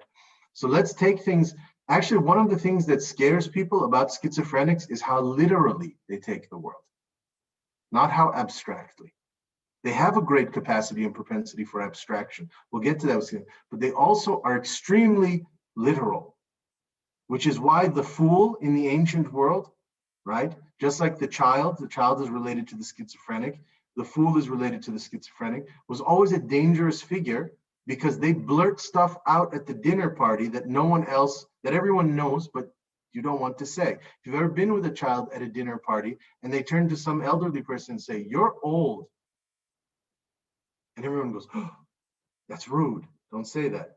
Don't say the obvious, right? So there is actually, I want to take things literally at times because it allows for a certain fanaticism. That's what fanatics do too. They take things literally, not symbolically. So anyway, we'll take that and we'll see how we can. So let's construct the mad figure. So now they show up at your office, and remember, you are a counter psychoanalyst. You are on the side of the mad. You want to unleash them upon the city. Right? So what do they tell you in that office? They're from this city. Not only are they made of metal, but that they feel envy. That's a very powerful affect, envy. They feel envy for all of those who, which is a universal hypothetical, who believe that they were once happy. What does that mean? To have a vendetta or a growing sense of anger or antagonism, an aggression towards those who believe that they lived an evening identical to this and who think they were happy that time. For me, I'm actually kind of having a bit of trouble thinking of this character who's narrating as being a part of the city. I think that this kind of tells us that that person is an outsider. And the reason being is that these people that think that they were happy at one time, all of this construction is built with a mind to posterity. And so they can rationalize the sort of monuments through the kind of past memory of happiness, rather than like and I guess this kind of, you know, the vengefulness of this person that shows up is owed to the fact that they don't participate in that in some way. Maybe, or I mean, maybe that's good. Okay, and to what extent, you're absolutely right. To what extent, if you think about the most genocidal ideologies of the 20th century, of the modern era, you'll notice that they often either have one or the other or both simultaneously, either a bizarre obsession and fanaticism towards futurity or towards origins, golden ages that were lost. So ISIS, for instance, is entirely trapped in a theatrical simulation of a golden age, a hypothetical temporality, right? That was violated and was betrayed by insiders in the own tradition, which is why they are more ruthlessly against Muslims than they are against Westerners. Of course, they get media projection in the West for their attacks on West, but if you look exponentially, more Muslims have died under their blades for betraying the sort of the possible lineage, the possible trajectory that could have happened. So we have to take fascism also suffers obviously with its Aryanism and its sort of tribal kind of bonfire origin sort of ideas, the symbolisms and all of that it tries to recuperate. Also believe that they lived an evening where they were once happy. And God help the world. It is an exceptionally powerful articulation. Someone can bring everything to ruin under that justification. In the same way that a Stalinist project or capitalist one could use futurist sort of ideas, the future utopia. There will be a future in which we will be happy in order to sacrifice and raise the ground, right, of the present. So, but what I'm interested in is the individual level, not at the collective sort of political level, but an individual who believes that everyone else, they're envious of the fact that they believe that they were happy, means that they themselves what? If they envy, you envy something you don't have, which means that this mad figure we're talking about is the only one in the city who is aware that they were never happy, that there never was a perfect moment. There never was a moment of wholeness or of completion or of euphoria. And by the way, guess who just died on page 1 of Invisible Cities? Jacques Lacan and his whole theory of the real and jouissance. That there is an episodic moment before child adolescent development, before the mirror stage, before subjectivity is constituted, where we exist in a kind of perfect ecstatic unity unto ourselves. The rapture and delirium of just pure desire. The baby just wants what it wants. It screams out for its thirst, its loneliness, to be held or whatever. It perceives no separation between its own desire and the universe. It's not even a self and other. All serve me, all must indulge me. It's that there is only a whirlpool of my desire. And it's not even my desire. My desire is the totality of things. This figure claims that never existed, that itself is delusional. Okay, so this then quickly reverses. All these beauties will already be familiar to the visitor. So if we have the antithetical figure, then what? They will experience this city as completely and utterly new. thank you, and completely unfamiliar, even though they should have seen it before a million times. Ladies and gentlemen, welcome to Kafka. That is the very art and the mystery of the Kafkaesque. You've been in this room 1,000 times, but it ain't the same room anymore. Something's not right about it. It's a little bit off base or out of sync. It's not surrealistically bizarre, right? It's just something has morphed, or even worse, some diabolical figure in the wings who you will never meet has reconstructed your bedroom from the ground up. It's a simulation of your authentic original bedroom, but there's some minor details that are wrong, like the figurine on your cabinet usually points left towards the window because you like it that way, but they missed that detail and it's pointed right. Someone has tampered with your everydayness. This figure is the one who realizes that, okay? So that's the slip from a place that is made to seem totally familiar, totally archetypal, but which is perceived. Now imagine this. Imagine if you guys were weird enough and crazy enough that every time you watched a typical Hollywood movie that was filled with archetypal characters, you had an allergic repulsive reaction whereby you treated them as if they were Hannibal Lecter from Silence of the Lambs. Freak show subjects. And the person next to you is like, why are you getting so upset? Tom Cruise is in Mission Impossible. He saves the world every time. He's your prototypical hero. Handsome, courageous, noble, generous, a bit of a rebel, daring. And every one of those affective capacities or experiential modalities you treat as bizarre. Right? That's interesting. That's just the first town. Why don't we go to the next one, unless somebody's got something else for us here. See where the next town takes us. Okay. When a man rides a long time through wild regions, he feels the desire for a city. Finally, he comes to Isidora, a city where the buildings have spiral staircases encrusted with spiral seashells, where perfect telescopes and violins are made, where the foreigner hesitating between two women always encounters a third, where cockfights degenerate into bloody brawls among the betters. He was thinking of all these things when he desired a city. Isidora, therefore, is the city of his dreams, with one difference. The dreamed of city contained him as a young man. He arrives at Isidora in his old age. In the square, there is the wall where the old men sit and watch the young go by. He is seated in a row with them. Desires are already memories. Cool, start from the beginning. Isolate some of the components.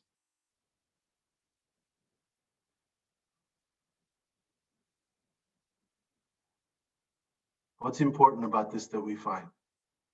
The last city took 3 days to get to. This city takes, I'm just asking you to actually just reread the obvious. What does it say in the first sentence? Blurt it out, it's fine. A long time. A long time, good. What happens when you have too much time on your hands? I always give this example, but Andrew, you want to say something? Go ahead, please.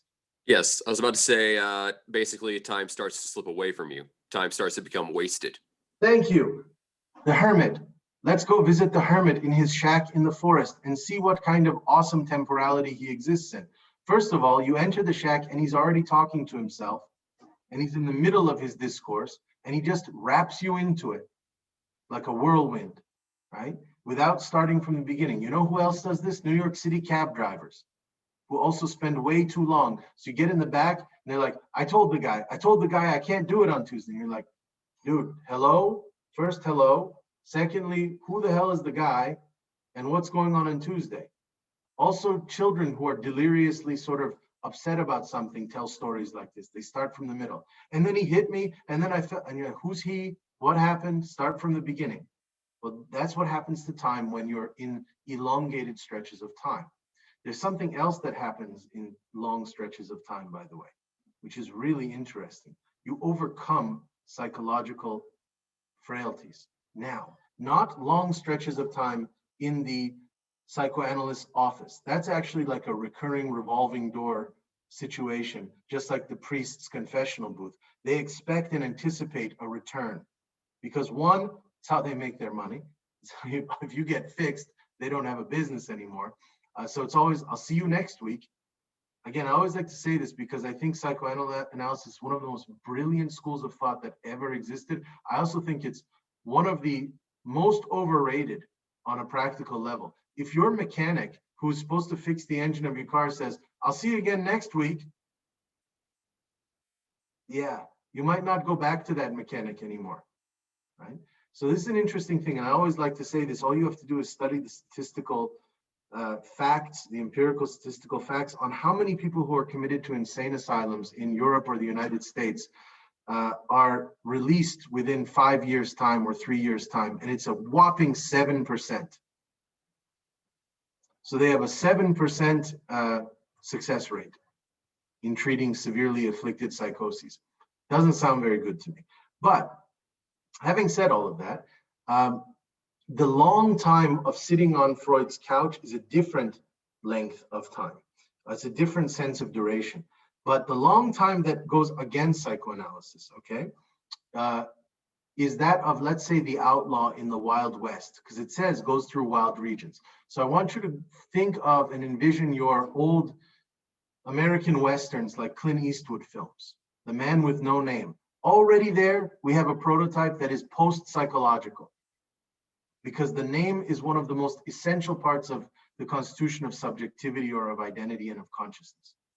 The one with no name no longer has history, lineage, trauma, a lot of things that go with the name, right? So first you go back to Clint Eastwood's character, the man with no name. When he shows up in your town, without saying a word, without a single utterance or knowledge of his backstory, everybody takes 3 steps back. They can just viscerally assume this dude is dangerous. This person executes their will, meaning they shoot without hesitation. Where do you learn to do potentially violent, exceptional, extreme acts without hesitation? Long processes of solitude. It's almost a kind of makeshift mysticism. It's monastical, where you're in the desert with nothing but your horse and time to think about who you are. This is also Odysseus. What they call cunning in the ancient Greek, which is what Odysseus' only skill is. He's not the best fighter. He's not the strongest. He's the most cunning. What does cunning mean to the Greeks? Ruthless. Absolutely ruthless. He's the one behind the Trojan horse. He's the mastermind of cut people's throats in their sleep. And that's how you win the war. He's covert, he's subterranean, he's amorphous, he's a liar. He does whatever it takes. He's an escape artist. How many times he loses his crew to the waves and he survives, right? It's fascinating. How does he get there? Not from heroic moments of battle. He gets there from long stretches of time on the ocean with nothing to do but think. Think about what? Who he is, what he wants, how far he's willing to go to get it.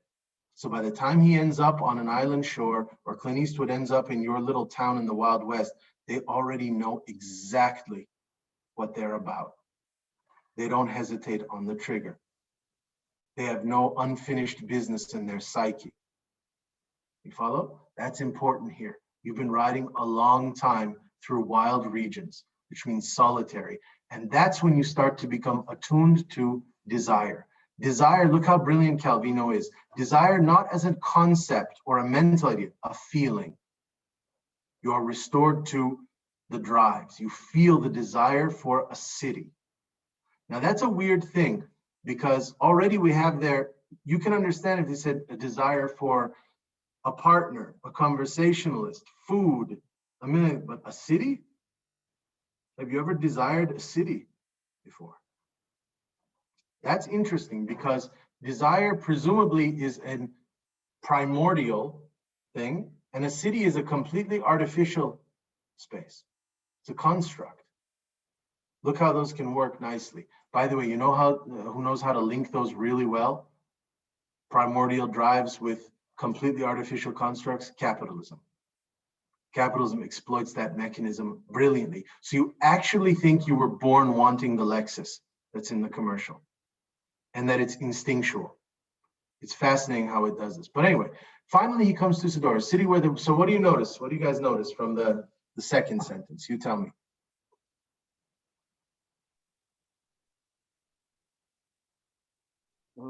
Can I say overall thing or just about the second sentence? You could say an overall thing, Armin, no problem. But then let's go back to this and not lose a single detail. So tell me the overall thing. Sure. And then we'll go back. Sure. Actually, the overall thing is about the second sentence, the shape of the spiral, which is obviously the most important part of the second sentence, which is the shape of a broken circle, meaning that a closed system that has an outside, has a pathway to outside of itself.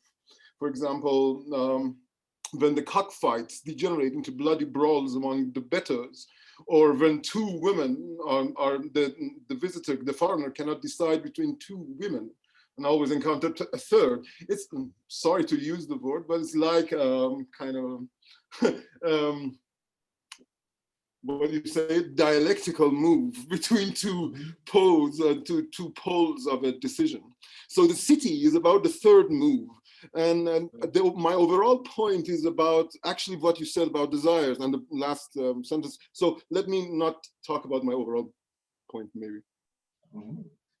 No, but I think first let's just treat that, because when you said we definitely have to talk about the third, right?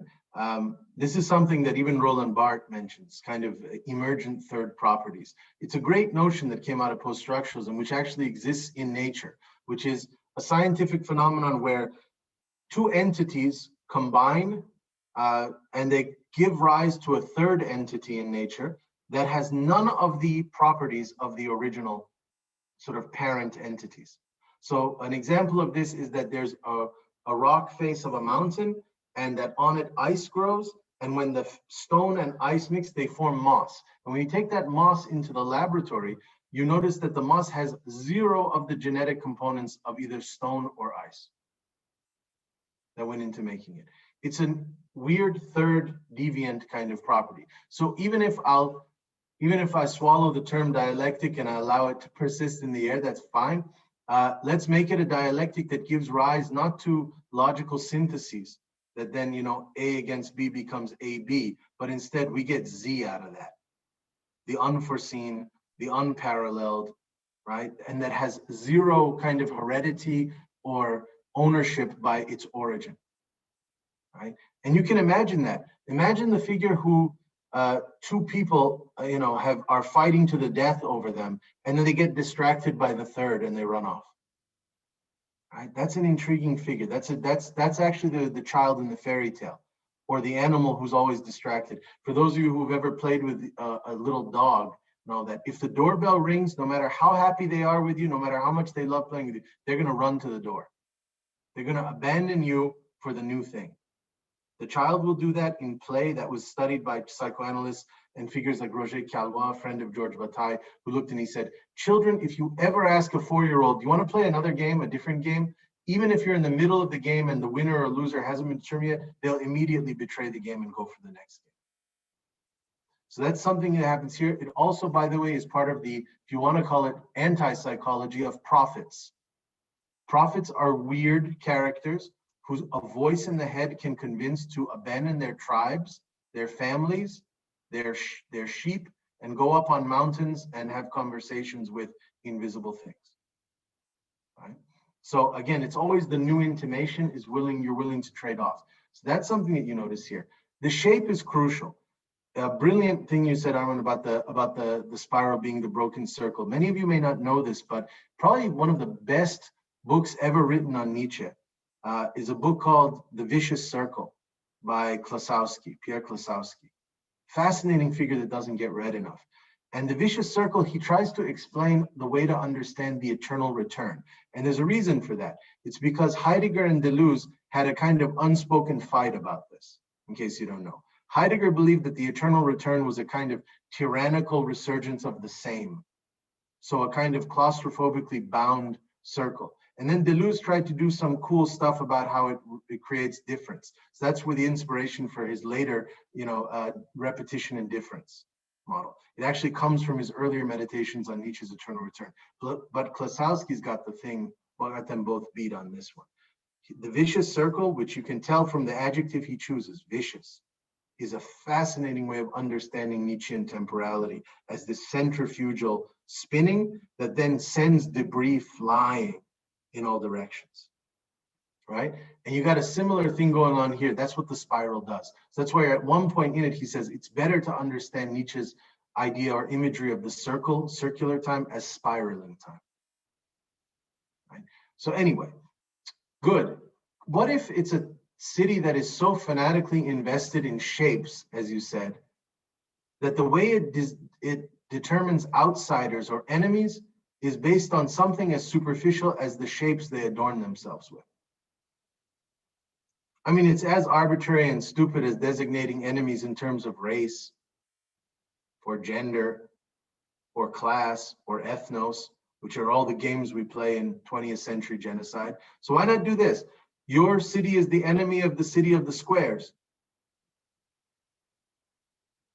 or the city of the triangles. And that would be cool, right? What would it take to take a so-called sane mind and project it to an insane state where they would kill for something as seemingly irrelevant or trivial as shape? Which actually I would say is far more material and empirical than race, by the way. Because shapes actually, there's math behind that. There's some science behind shapes, not race. I think in this case, you would need to almost create an entire metaphysical model, because one of the things that's interesting about the objects that are assigned in this is that they're objects of almost exponential, like accelerated math. Good. Right? The telescope, it magnifies. The violin only has a few strings, but it creates various chords. And then, of course, there's the aspect of, okay, we specifically have a number 2 women that then becomes 3. And so what seems to happen is that once the reason why there is this wall of old men is that there is a particular desire for the mathematical shape that only accelerates the Fibonacci sequence, the golden ratio, and all that, which is why we have spiral staircases. And so the presumption is as to why, the old man otherwise isn't contained by this seeming acceleration is that they're kind of dismissed because they are reminders of an end. There is a point where the math can no longer accelerate. It can no longer be added. Brilliant. It will only... Okay, stop right there, because that's super brilliant, and it's good enough to get to this point. If we are in the domain of the exponential and the permutational, which is exactly what's happening here, right? Just continual infinity permutations and all that. That's how you can take something that is abstract and mathematical, like a spiral, and attribute it to a natural phenomenon like a seashell. And as you guys know from your childish wonder on the beach, no seashells are exactly alike, right? It's about minor variations and things like that, different chips, different fragmentation. It's like a crystallic kind of thing as well. Crystals also have that breaking and all that. But then notice the next clause, telescopes and violins. Andrew brought us our attention to these instruments, these mechanisms. Now this is important because now we've even superseded the weird fanaticism of the mystery cults of the ancient pagan world. Why? Mystery cults are awesome. I'm all for them. I wish they still existed. But the pagans had a kind of privileging of nature. Elemental sort of particles, elemental forces and all of that, rivers, rains, mountains, hills, and they would assign their god forces to those places. Here we are able, in Calvino or Marco Polo's weird, demented worldview, we're able to collide the natural, the mathematical, and the mechanical. Do you see that? So the telescope, which is a completely artificial convention, is there with the seashell, is there with the spiral. Okay? And even the realm of social relations, where the foreigner hesitates between two people, even that then falls to that sequencing, as Andrew said. Okay, good. What can we imagine? Let's take the old man sitting and watching the young go by, and let's throw them into a kind of hyper delusional state. What might they do? Now, this is the part that's not in the story. Write an ending. You're the old person. You're sitting there on the sidelines. You're watching this frenzy of multiplication take place across things, objects, forces, beings, and you're being left out.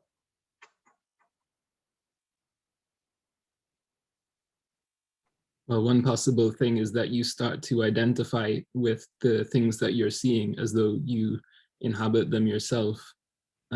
And you kind of start to transfer yourself into the events that are going on, especially if you're not really a kind of an agent within the tableau that you're looking at. Mm-hmm. Good. There's a very, well, it's not that controversial if we're open-minded to it. It's a very important question of how someone turns unconventional features that are not typically associated with attraction or seduction into seductive behaviors. Or seductive forces. So for instance, there's an ageism, right, at the heart of civilization and society, whereby even when the ancient Greeks wanted to construct their gods, they're all young, relatively young, right? In the prime of life, muscular, smooth, sort of, they're not wrinkled and all that. And that's something that we prejudice even to today with plastic surgery, right? And all of that. Okay, so we haven't gone very far in thousands of years of aesthetics in that regard. Freud was an extremely powerful, ominous, attractive figure to those around him, the men and women around him. When he was old, when his jaw was wired at that point into a kind of deformed, frozen posture, that's why he always has a kind of sneer look on his face. It's not that he was an angry figure by temperament. In fact, he was eerily calm in the way that he dealt with people most of the time. But he has this look because he's got the clenched jaw from some mechanical implement that was put into his jaw.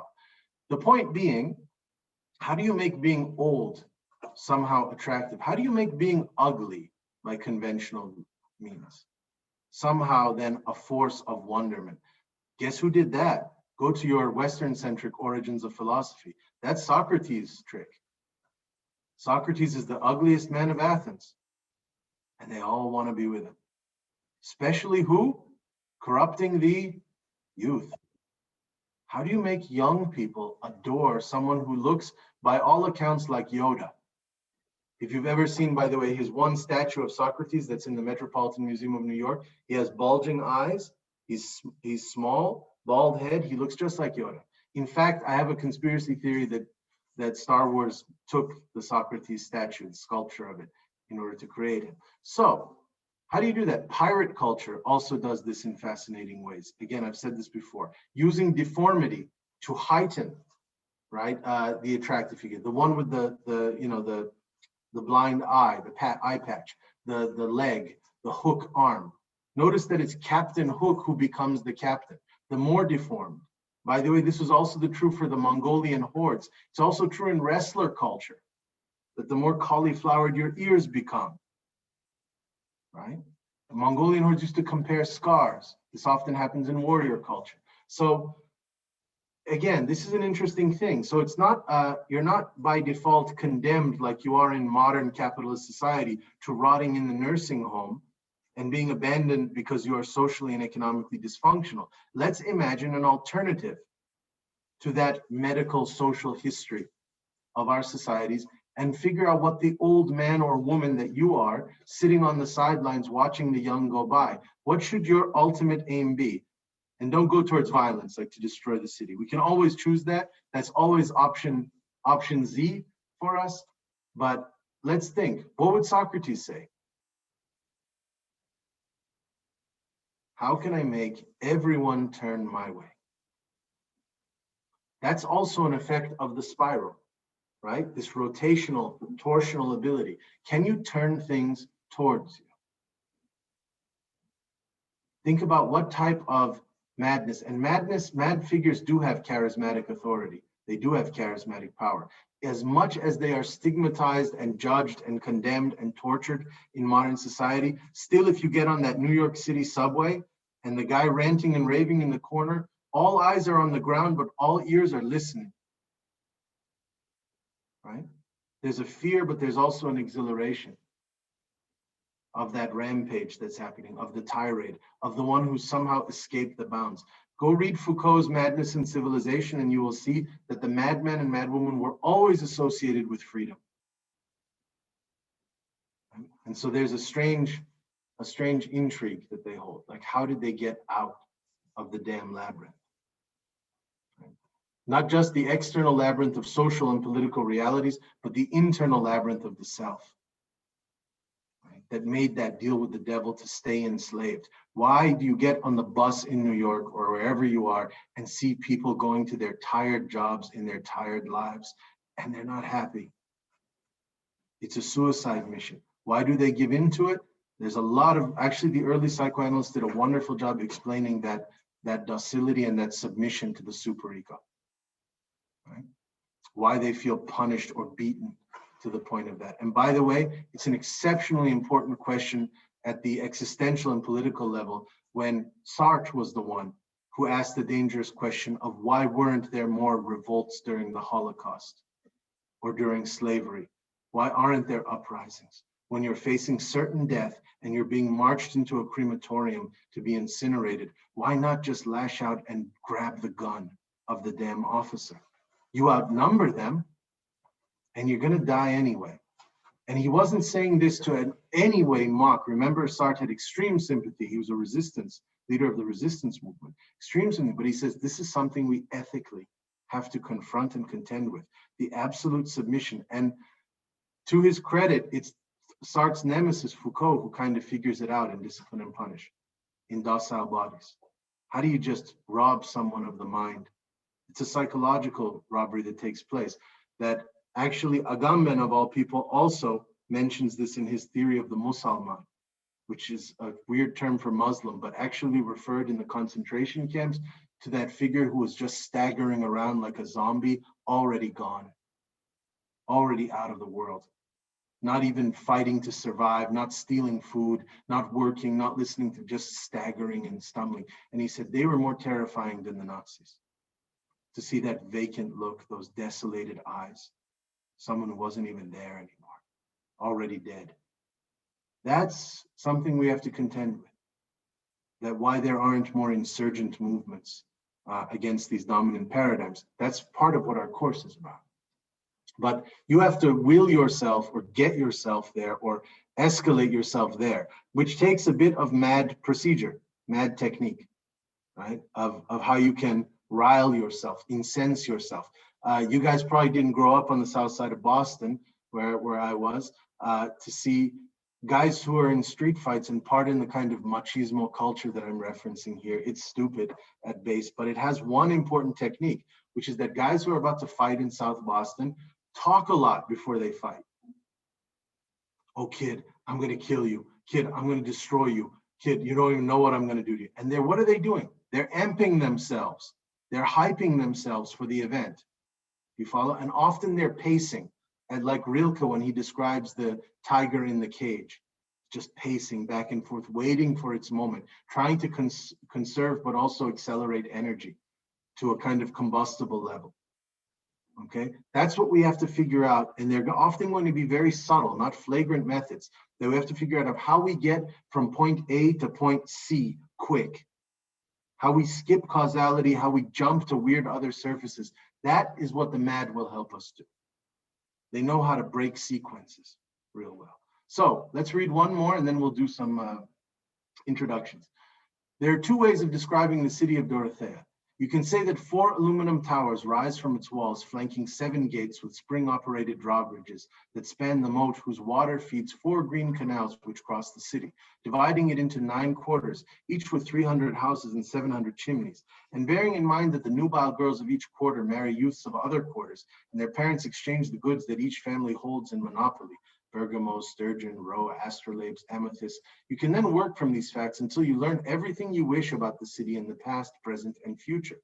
Or else you can say, like the camel driver who took me there, I arrived here in my first youth, one morning, Many people were hurrying along the streets toward the market. The women had fine teeth and looked you straight in the eye.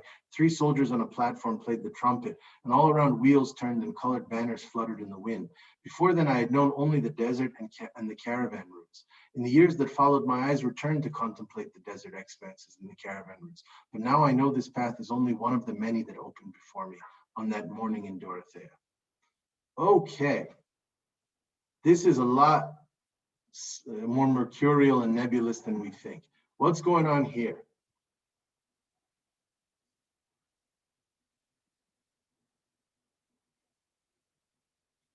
Okay, Dana mentioned earlier numerology. Here we also have a kind of carefully inscribed sense of numbers, even if they're arbitrary. And if any of you know how rituals are constructed throughout the history of the world, including up until the modern age, we're still deeply theological and deeply metaphysical and deeply ritualized. It's just as Hegel said brilliantly, by the way, everybody capture their breath. I'm about to give Hegel some credit here. Hegel said, all we have done is to trade something to the all we have done is to trade the daily prayer for the daily reading of the newspaper. Meaning it's still a ritual, even if you take away the God talk and the prophetic and the angelic and the sacred elements, you're still in the domain of the ritual. So God's not quite dead yet, right? Now having said that, the interesting question is, does it matter if you tell the Muslim community that you must circumambulate around the black volcanic stone in Mecca 7 times or 17 times?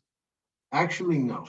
All that matters is you choose a damn number and you impose it, and it gets enforced and replicated through practice. That's how a ritual forms.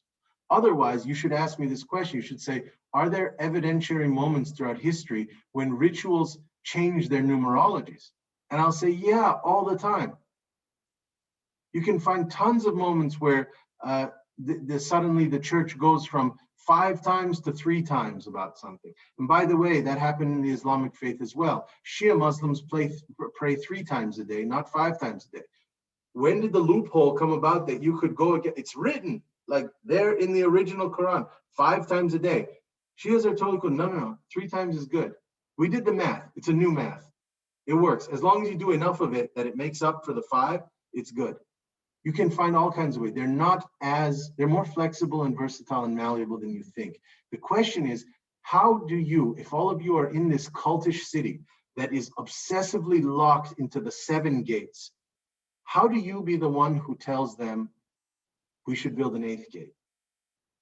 And how do you not get killed for it? Because I can give you an actual example of this. The Sufi city, okay, of Sanandaj in Iran, which is where all the Sufi orders, let's call them, or Sufi circles are. There have always been 12.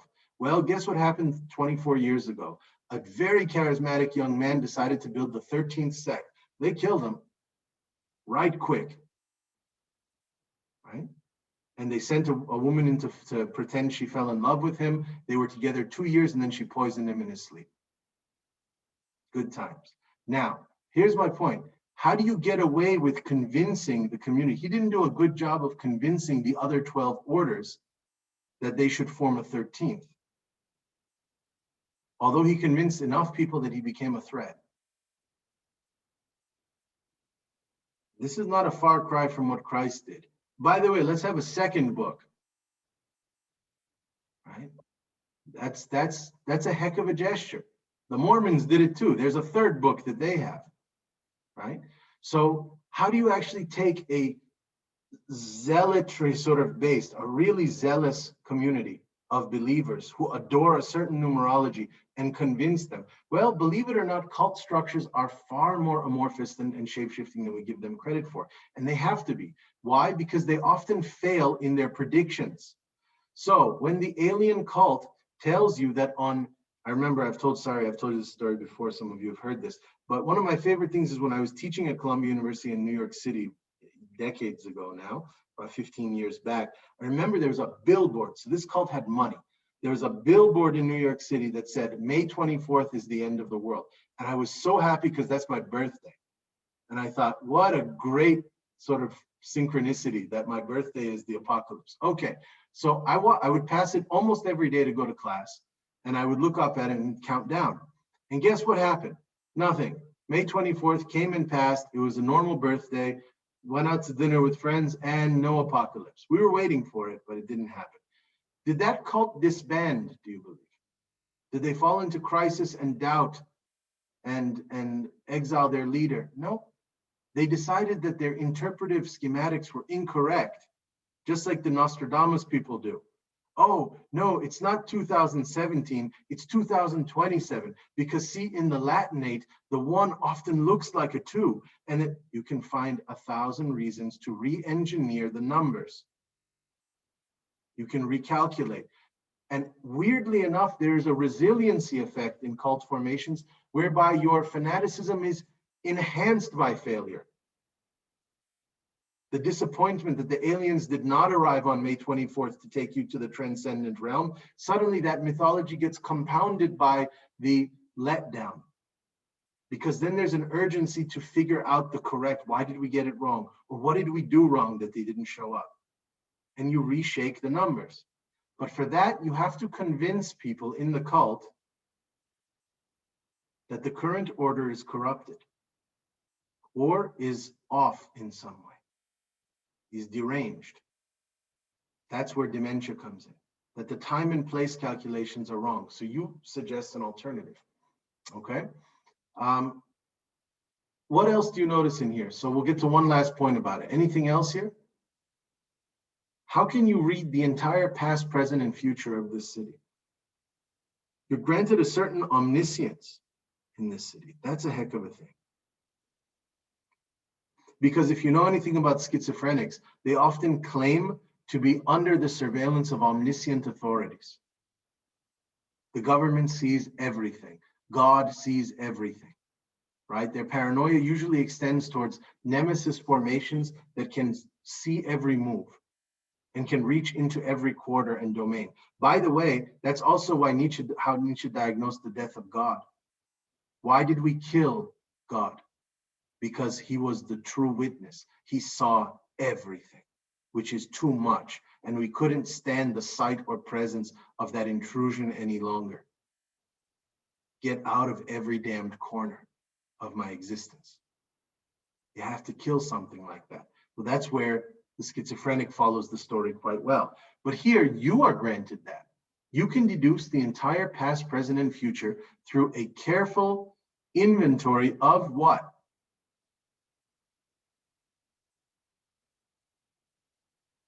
Not its history,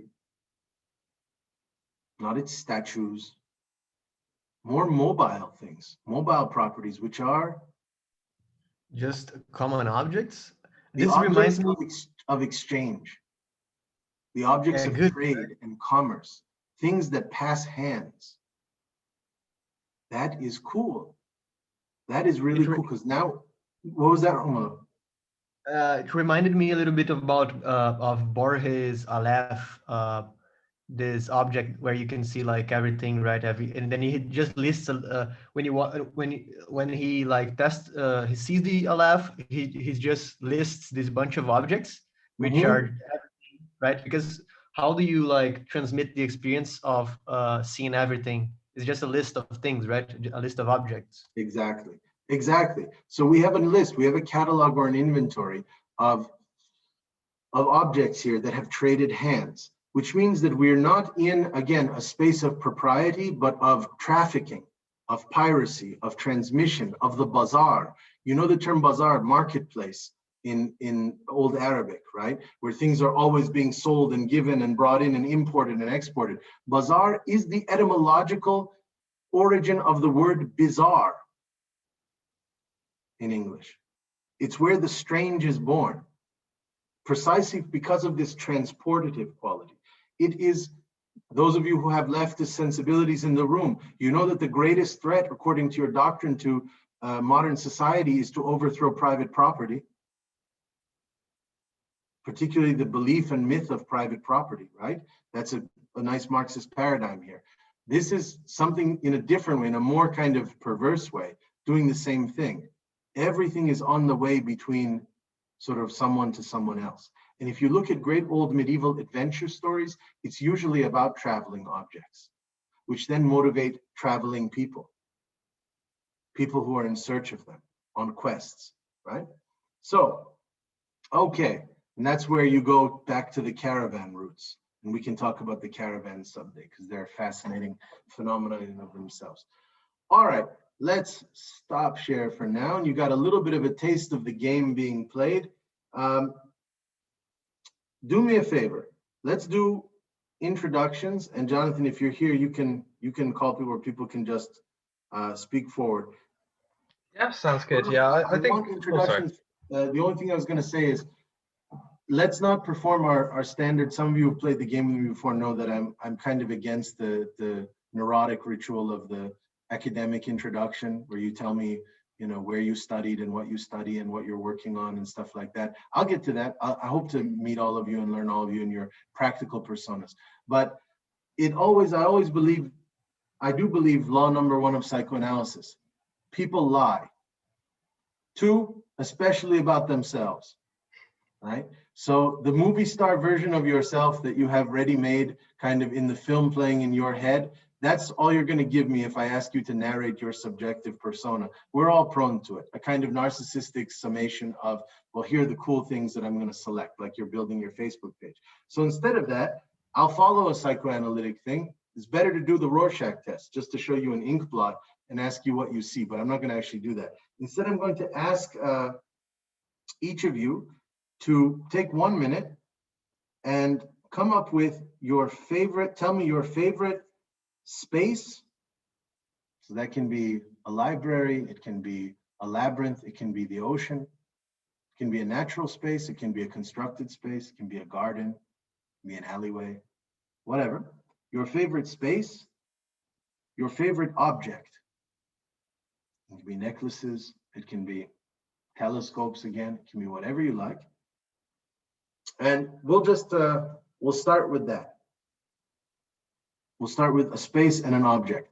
And the reason is because if you worked hard enough, you could actually construct an entire mad prototype surrounding, as we've just seen, a figure who then interacts with that space and with that object in a unique, rarefied way that allows them to become superhuman by our definitions. So take 30 seconds, unless somebody's got one ready.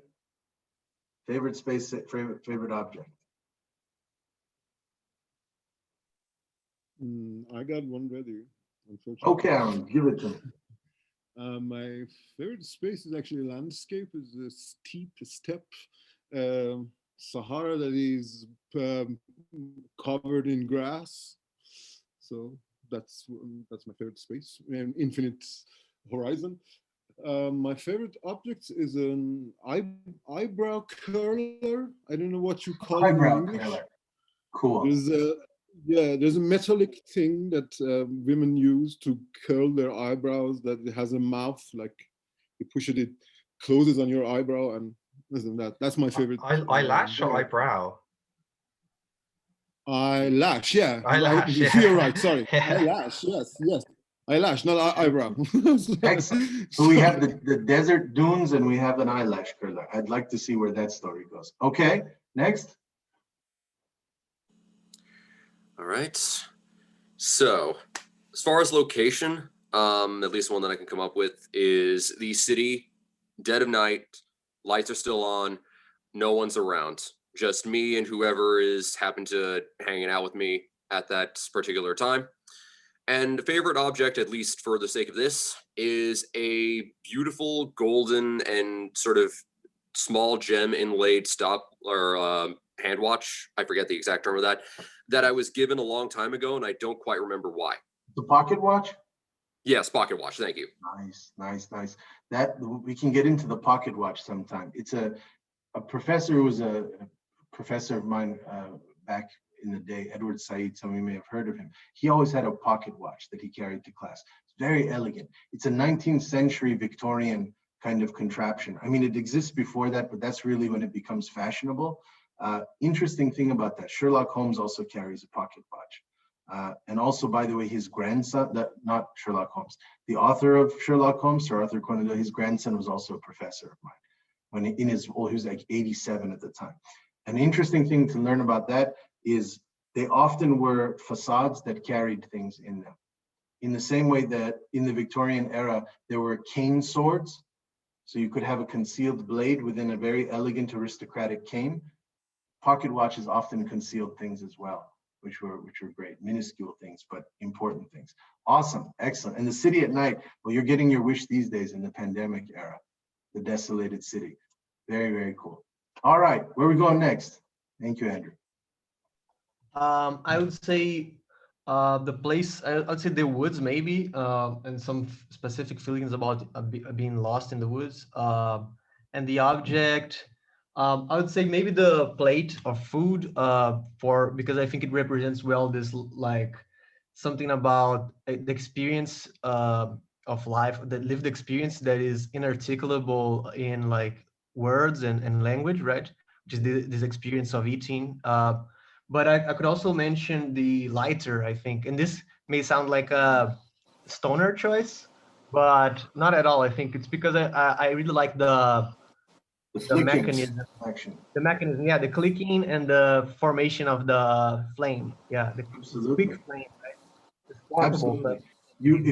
If you ever read Gaston Bachelard's Psychoanalysis of Fire, he talks about this beautiful, elegant gesture of ignition.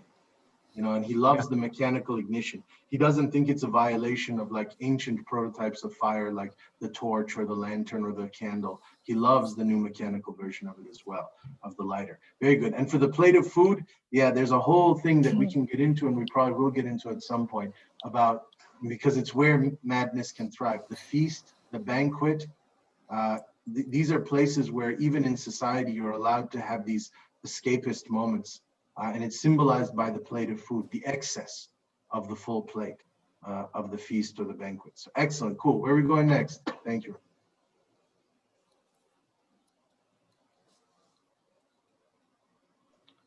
Shall I pick someone? Yeah, cool. Everybody's got to go. Alexei, yeah. I can go next. Sorry, Alexei, sorry. Yeah. So my favorite place would be my friend's house, and my favorite object would be a cell phone, because of all the objects that I can have in my hand, I would prefer to have a cell phone, because with this one I can basically get any other object. That's true. Like that. Good. It's like the magic lamp. It's the new version of the genie's magic lamp that you can make wishes for other things through it. Good. That's a prismatic object then, in our technological sort of sense. Excellent. I like that. And your friend's house, is there a particular reason why you said that? Because it feels like a good place to be. Interesting. The interesting question again for our purposes would be, how could you turn your friend's house into somewhere that doesn't feel like belonging anymore? Not necessarily in a negative sense, but because belonging also is about a certain expectation or anticipation. How could it become a sort of a basis for excitement or surprise or ambush of some kind? That's an interesting question too. How do you reinvigorate or re-enchant spaces that have become numbed or anesthetized after a while through overabuse, right? So it's a good question on how to do that. Excellent. Where are we going next?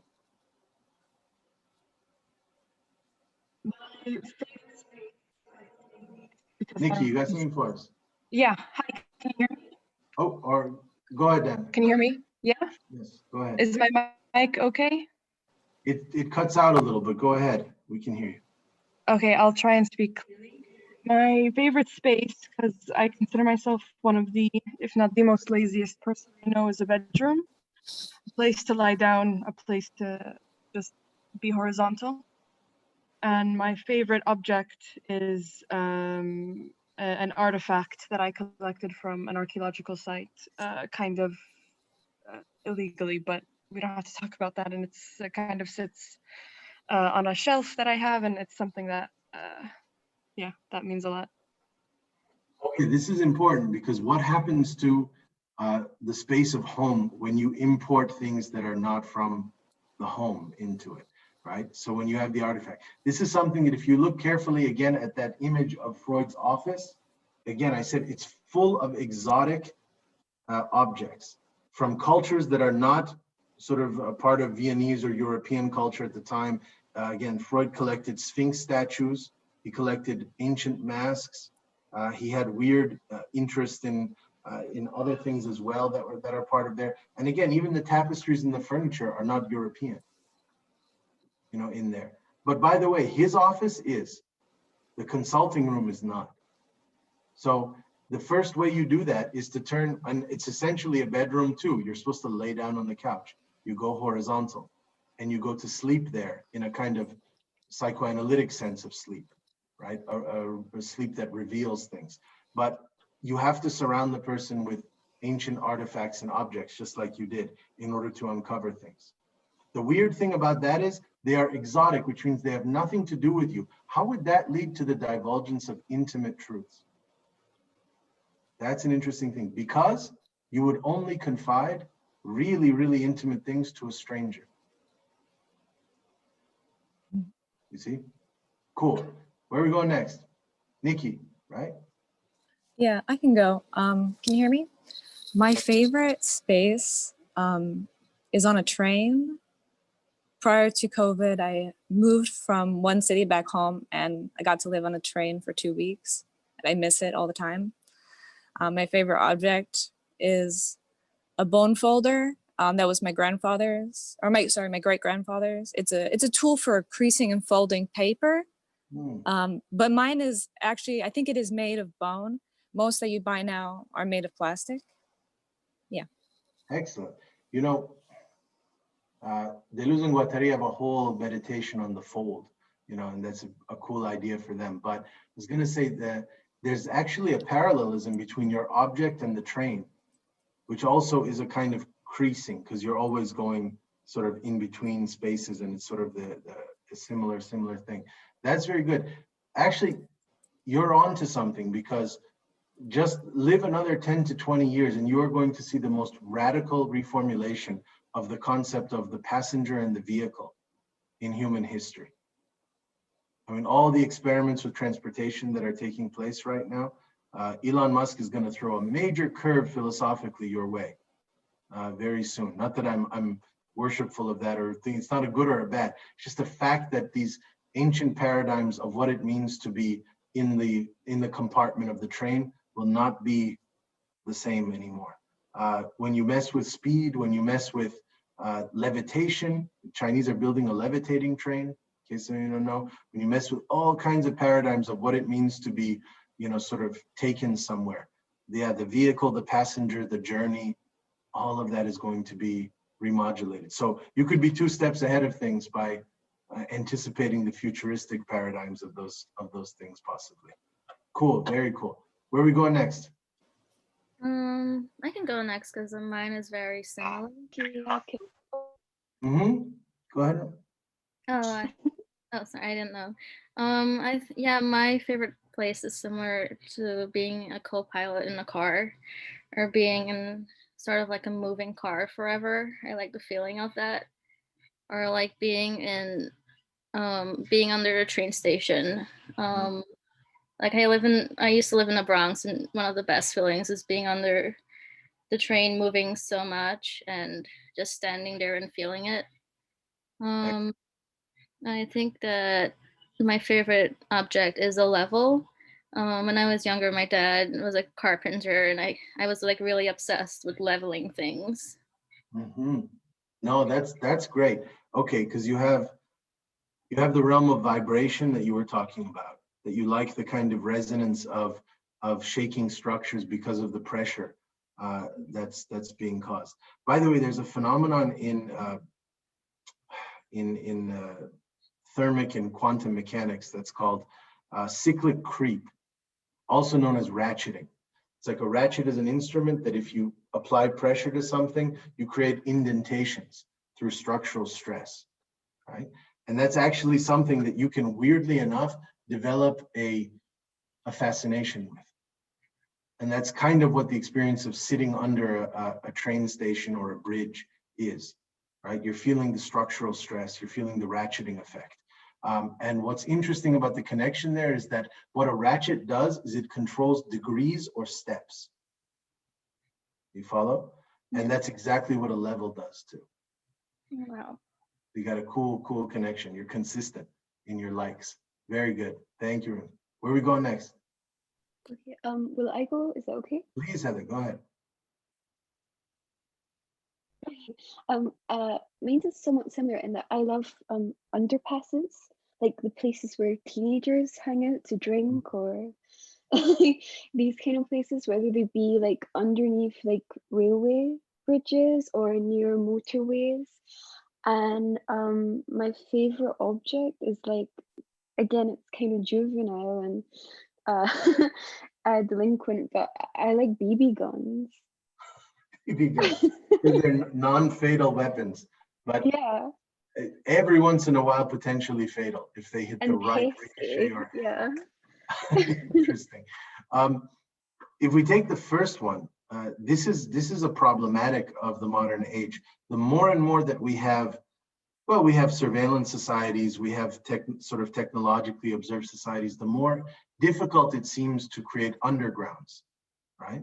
So but sometimes it's funny, you can actually use obsolete technology in order to create it. So here's an example. That's what hackers understand, where they're able to create deep webs or dark webs within the web, but you can use it sort of for that formulation. But interesting thing in Russia is kind of wayfarer youth, you know, who are just kind of rogue youth. They have now inhabited old submarine tunnels. So that's actually a really cool phenomenon. You can Google that and you'll see, and it's kind of beautiful the way that, because it's a water pass, you know, it's a waterway that takes you into some old communist sort of military chamber that's no longer in use. And that's where they have their parties, their raves, they hang out, they do graffiti, they do all kinds of things together there. So the interesting thing is, though, you know what Baudelaire once said when Baudelaire spent decades doing all kinds of drug experimentation, hashish, opium, wine. He has actually entire odes. He has a book that's called Hashish, Opium, and Wine. And then he stopped altogether. And they asked him why. And his famous statement was, I was training myself. I was learning sort of the spontaneous, involuntary impulses of those effects in order to be able to one day get high off or drunk off of water, high off of air. Right? So the interesting thing there is, could you simulate or project the experience of being underground when at the surface and in the light of day? And that actually is a mad state. It requires a certain paranoia and a sense of secrecy. But could you be just in plain daylight and still feel like you're an underground figure? Does that make sense? That's a cool paradox to negotiate. Nice. Where are we going next? Okay. Yeah, I don't really like picking favorites, so I'll just give you like two things from a dream I had the other night. Okay. One of them was a multi-story car park, and the object was a hedge clippers. Okay, we'll build around that then, because there's no hedges in a car park. So unless we're talking about artificial nature, which is one of the great tricks of capitalist consumer society. That's when you go to the mall and there are trees in it, and you're like, what the hell are these trees doing in the middle of the mall? But there's a major investment in bringing the wild into, bringing the jungle, bringing the wild, bringing the sort of savage territory back into the hyper-modern kind of spaces there. So yeah, you actually would probably need hedge clippers in the car park. But they're not things that grow there naturally, in which case you could enter a kind of conspiracy theory of who brings these things, who makes the decisions to bring unnatural things to these places. I'm here in southern Spain right now, in the Mediterranean, where there's a lot of species of animals and a lot of species of trees that don't belong here. And the reason is because when the Arabs conquered southern Spain, they brought a lot of stuff from Africa with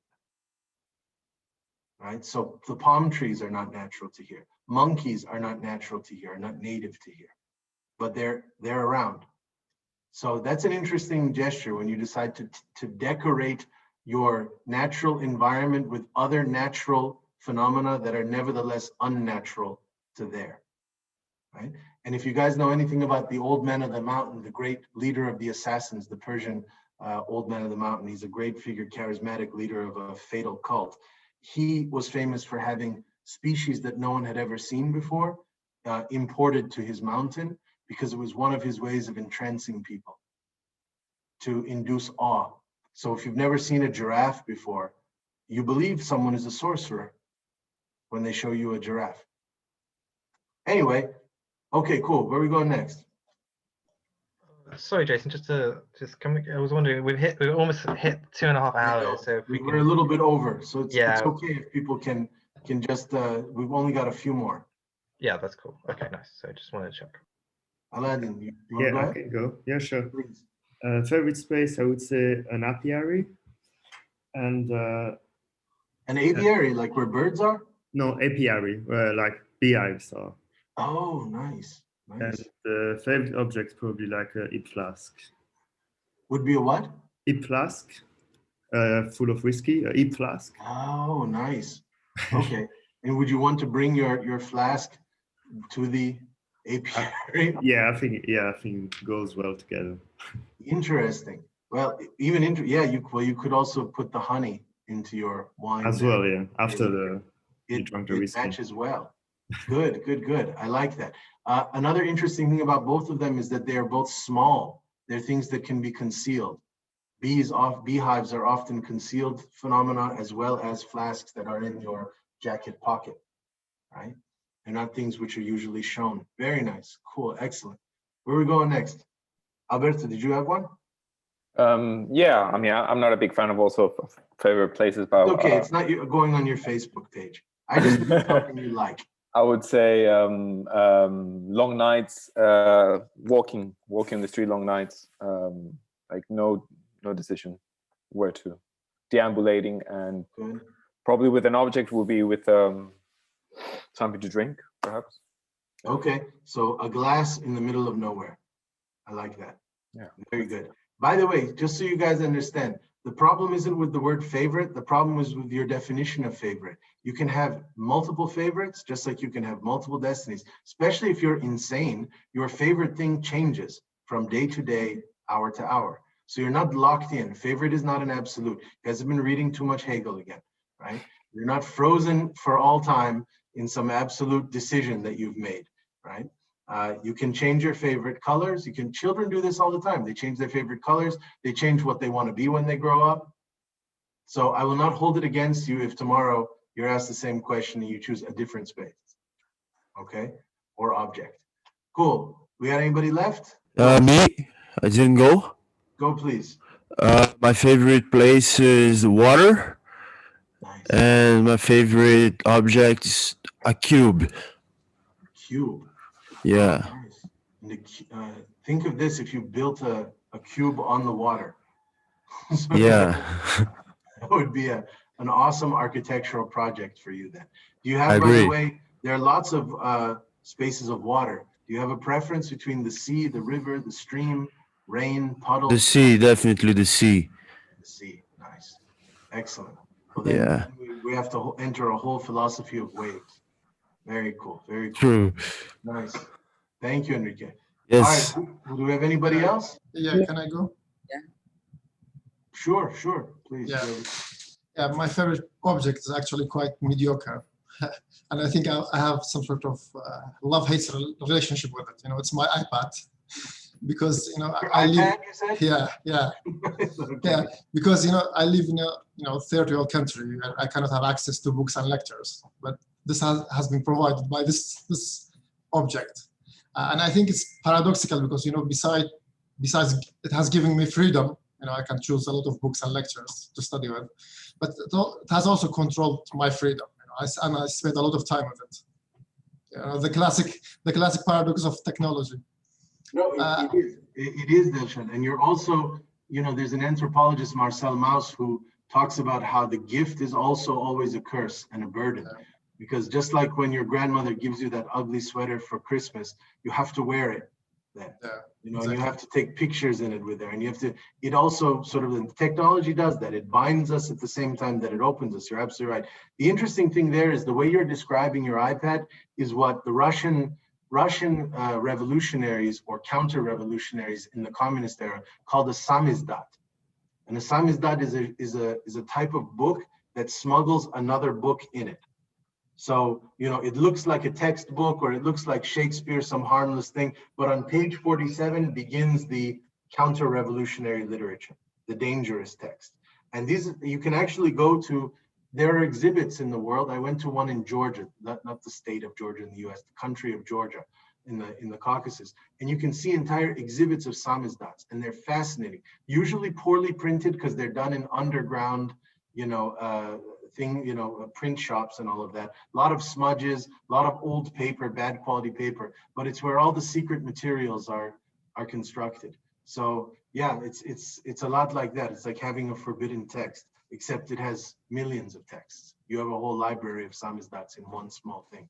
Excellent. Anybody else? Yep. Can you hear me? Yep. Yes. Thank you. Go ahead. So my favorite object is Poke. It's a snack. Mucha flavors, and the mucha has to be in the middle. It's just something that I have to eat while I'm writing instead of cigarette, I guess. And I stole my place from Harry Miller. He wrote about this in Sexist. It's something like a strip club in New York, where there's a stripper called Cleo, and who was born without leg, and then among the audience, it's just a massive collective masturbation going on. Yep. Okay. There's an interesting thing. I once saw in Paris a breakdancer who had no legs, and actually turned out that they're quite famous, and they're able to construct new choreographies because of their so-called deficiency.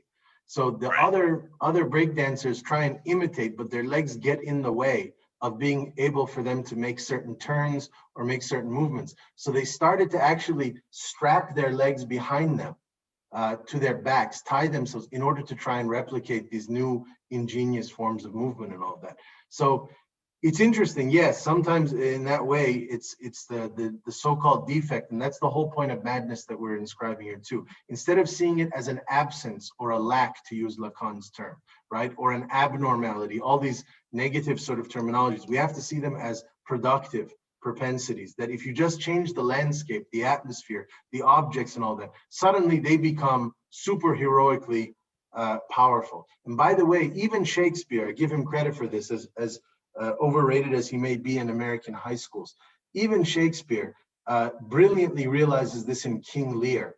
If you go and you look, that there's this fool at the beginning who's just this seemingly innocent buffoon around the court. And then when King Lear loses everything, this mad kind of tyrannical figure, he loses everything and he's exiled by his daughters into the wilderness. The fool shows up and becomes his mentor, becomes his sage, and teaches him how to exist in the wild, and how to accept his derangement and his loss of materiality and all of these things. And he becomes, his guru. So it's just a question of if you can shift your angle of perspective, you see the defects can often be powers. Right? Cool. Anybody else? Agatha, go ahead, please. Can I go?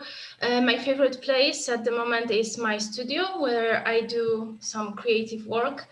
And maybe it's not my favorite object, but the object of special care, it's the handle of the door to the studio, because it's broken and it's sometimes left in my hand. So approaching it, I feel fear that I will locked inside the studio, and I don't want to change it because it's rustic and it has always been there. So yeah, this is the object. I think, you remind me, the studio and the handle reminds me, you can Wikipedia this. Look up the Banu Musa brothers. The Banu Musa brothers were 3 Persian brothers who basically invented the first robots and first analog things in history, but they're totally medieval. It's a very rudimentary form, but they have a book called the Book of Ingenious Devices.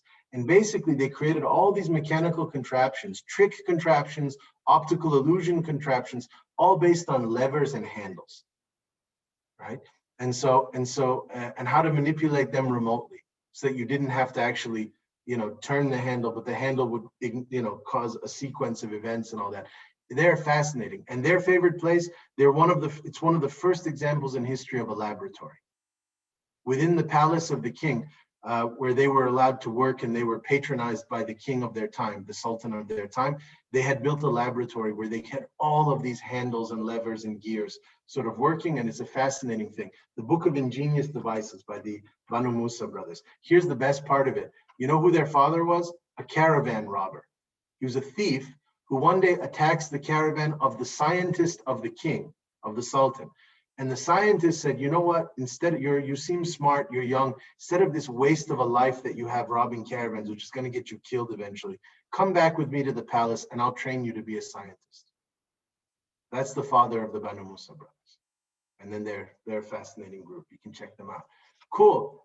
Who else did we have? Yes. As a Go space, I would have an abandoned house, an unknown one to me.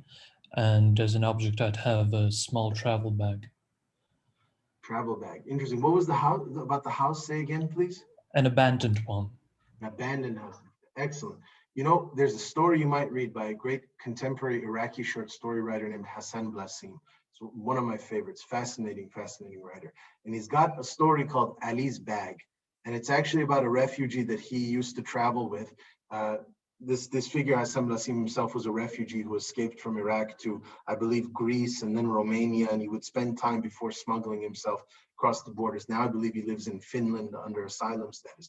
But for years he was on, traveling through frozen lakes at night, just awful kind of excruciating conditions, trying to steal himself from one country to another. There was this guy he wrote about, it's called Ali's Bag. This guy, Ali, who had a duffel bag everywhere he traveled. And then finally one day, they all realized what it was. He used to sleep on it. He used to hold it. No one was ever allowed to touch it. And then one day they realized it was his mother's bones that he was carrying, and that he had made a promise on her deathbed that he would bury her somewhere safe and peaceful. He was keeping to that. So right, yeah. The abandoned spaces where the refugees are and the bag, it's a kind of a dark version of what you were saying, Kito, but you might check out that story. It's a cool one, Ali's Bag. Cool. Where else? Where else? Anybody left? I can also go. I was thinking that I like being in an elevator. And I also like space as outer space. I don't know. And I'm one of those that collect all kind of things. I like keys, dice, spoons, I don't know, dolls. Keys, dice, beautiful. There we go. By the way, the elevator. He's not always a figure I read a lot or suggest a lot, but if you read Haruki Murakami's book, Hard-Boiled Wonderland and the End of the World, the very first description is of a kind of insane elevator where the guy is going and he's on it for so long and it's going in so many different directions that it becomes cosmological. So when you said the elevator in outer space, he doesn't know what part of or what dimension he may be in. He assumes and suspects that he's traveled across dimensions just because of all of the veering and the weird trajectories of it. Excellent. Did we hit our limit? Sorry. Yeah, can you hear me? Yeah. I think my favorite space would be a specific beach in the island of Tinos, Greece. It has these weird rock formations on the one side with a pond with frogs and ducks. And it's very, I don't know, idealistic in a way. It's really utopian like, and a lighthouse on the other side in a mountain. So it's really peaceful. And it's really hard to get to this place as well. I mean, by car or by feet and all that. And I think my favorite object would be something, I'm in between different rocks that I've been collecting for all my childhood, or boxes. I have these weird boxes, these Japanese also puzzle boxes that you can hide all this different stuff inside, or objects that are kind of decorative in a way, but they can open up and you can hide other stuff in. So yeah. Excellent. One, I like the fact that again, you don't make any differentiation as a collector between natural phenomena like stones and highly constructed, elaborate sort of human machinations like a puzzle box, right? That's great to see complexity in both, because a collector is first and foremost obsessed with variation, minor variations. They see slight differentiations between this stone and that stone, or this, object and that object. And true masters of a craft can recognize that from a mile away. So I always give this example that the great rug masters of Iran, the great, who know the world of silk and of looms exceptionally well, you don't even have to, it's an amazing thing, just I'll say this quickly, since the medieval era, because only God is perfect, you're not allowed to sign your name on a rug. So also was a thing in medieval Europe as well, that you couldn't sign sort of your name to that's a later invention, humanist kind of thing. But, so how do you sign? Of course, they're great artists. They still want to be recognized. They would use a loophole in the doctrine, create an imperfection, weave an imperfection into the rug that was essentially your signature, right? So the great master of Shiraz will know, that's the master of Esfahan's rug, because I know that he always does one thing in it. Now, how do they allow that to happen? They say, well, we do this intentionally because only God is perfect. So we must sow an imperfection to show our humility. But it's their actual way of signing their name. Now, here's the interesting thing. I've seen a million Persian rugs over time. It's one of my objects that I like. And I'll tell you this, it takes me on average a few hours to find the imperfection. I have seen great rug masters that can find it in 20 seconds. They just scan it like Neo scanning the matrix. They see the code. They see the scaffolding, they can see the threads and all that, and they immediately can look and say, see that over there? That's where it is. And they're right every time. So that's something to what you're saying. I also love the remoteness that you talked about, the fact that it's at a distance, hard to get to. That's an essential type of spatiality as well. Good, especially in our age of instantaneity. Okay, did we hit everybody? I think so, right? Hi, Raphael, could I present one place I've been thinking is like a place where things haven't found yet a final form, like things are transformative, there is no forms defined. I also like rivers, a nameless river, and my favorite object would be like a bird feather, I believe. I also have been wondering what would be yours objects and places. I like all of yours. I can teach myself to love anything or desire anything. That's a trick of a certain type of madness too. The bird feather, the fact that you like it detached. See if, no, I don't want to invite you to become tempted by this, but if you attribute that to a human physiology, then you start to understand some of serial killer pathology. There is a certain type of sadistic desire that likes to take the eyes away from the head, or to cut the hair, or do you follow? And there's something to that. Now, I'm not saying you have that. I'm just saying it's an interesting thing. The reason that it disturbs us so much, and we wrote fetish. Yes, the problem with sadistic psychology is that it's fetishizing, which means that it's not actually about the hair in and of itself. It's a traumatic substitute for something else. And actually, serial killers are among the most boring psychological profiles you could ever find. It's almost identical protocols of their history of abuse and other dimensions to it and all that. And also sadism, if you guys ever read Deleuze, his introduction to coldness and cruelty, he basically will disabuse you of any interest in sadism whatsoever. It is boring beyond belief. And Saad, no offense to anybody, can become a really boring writer after about 10 pages.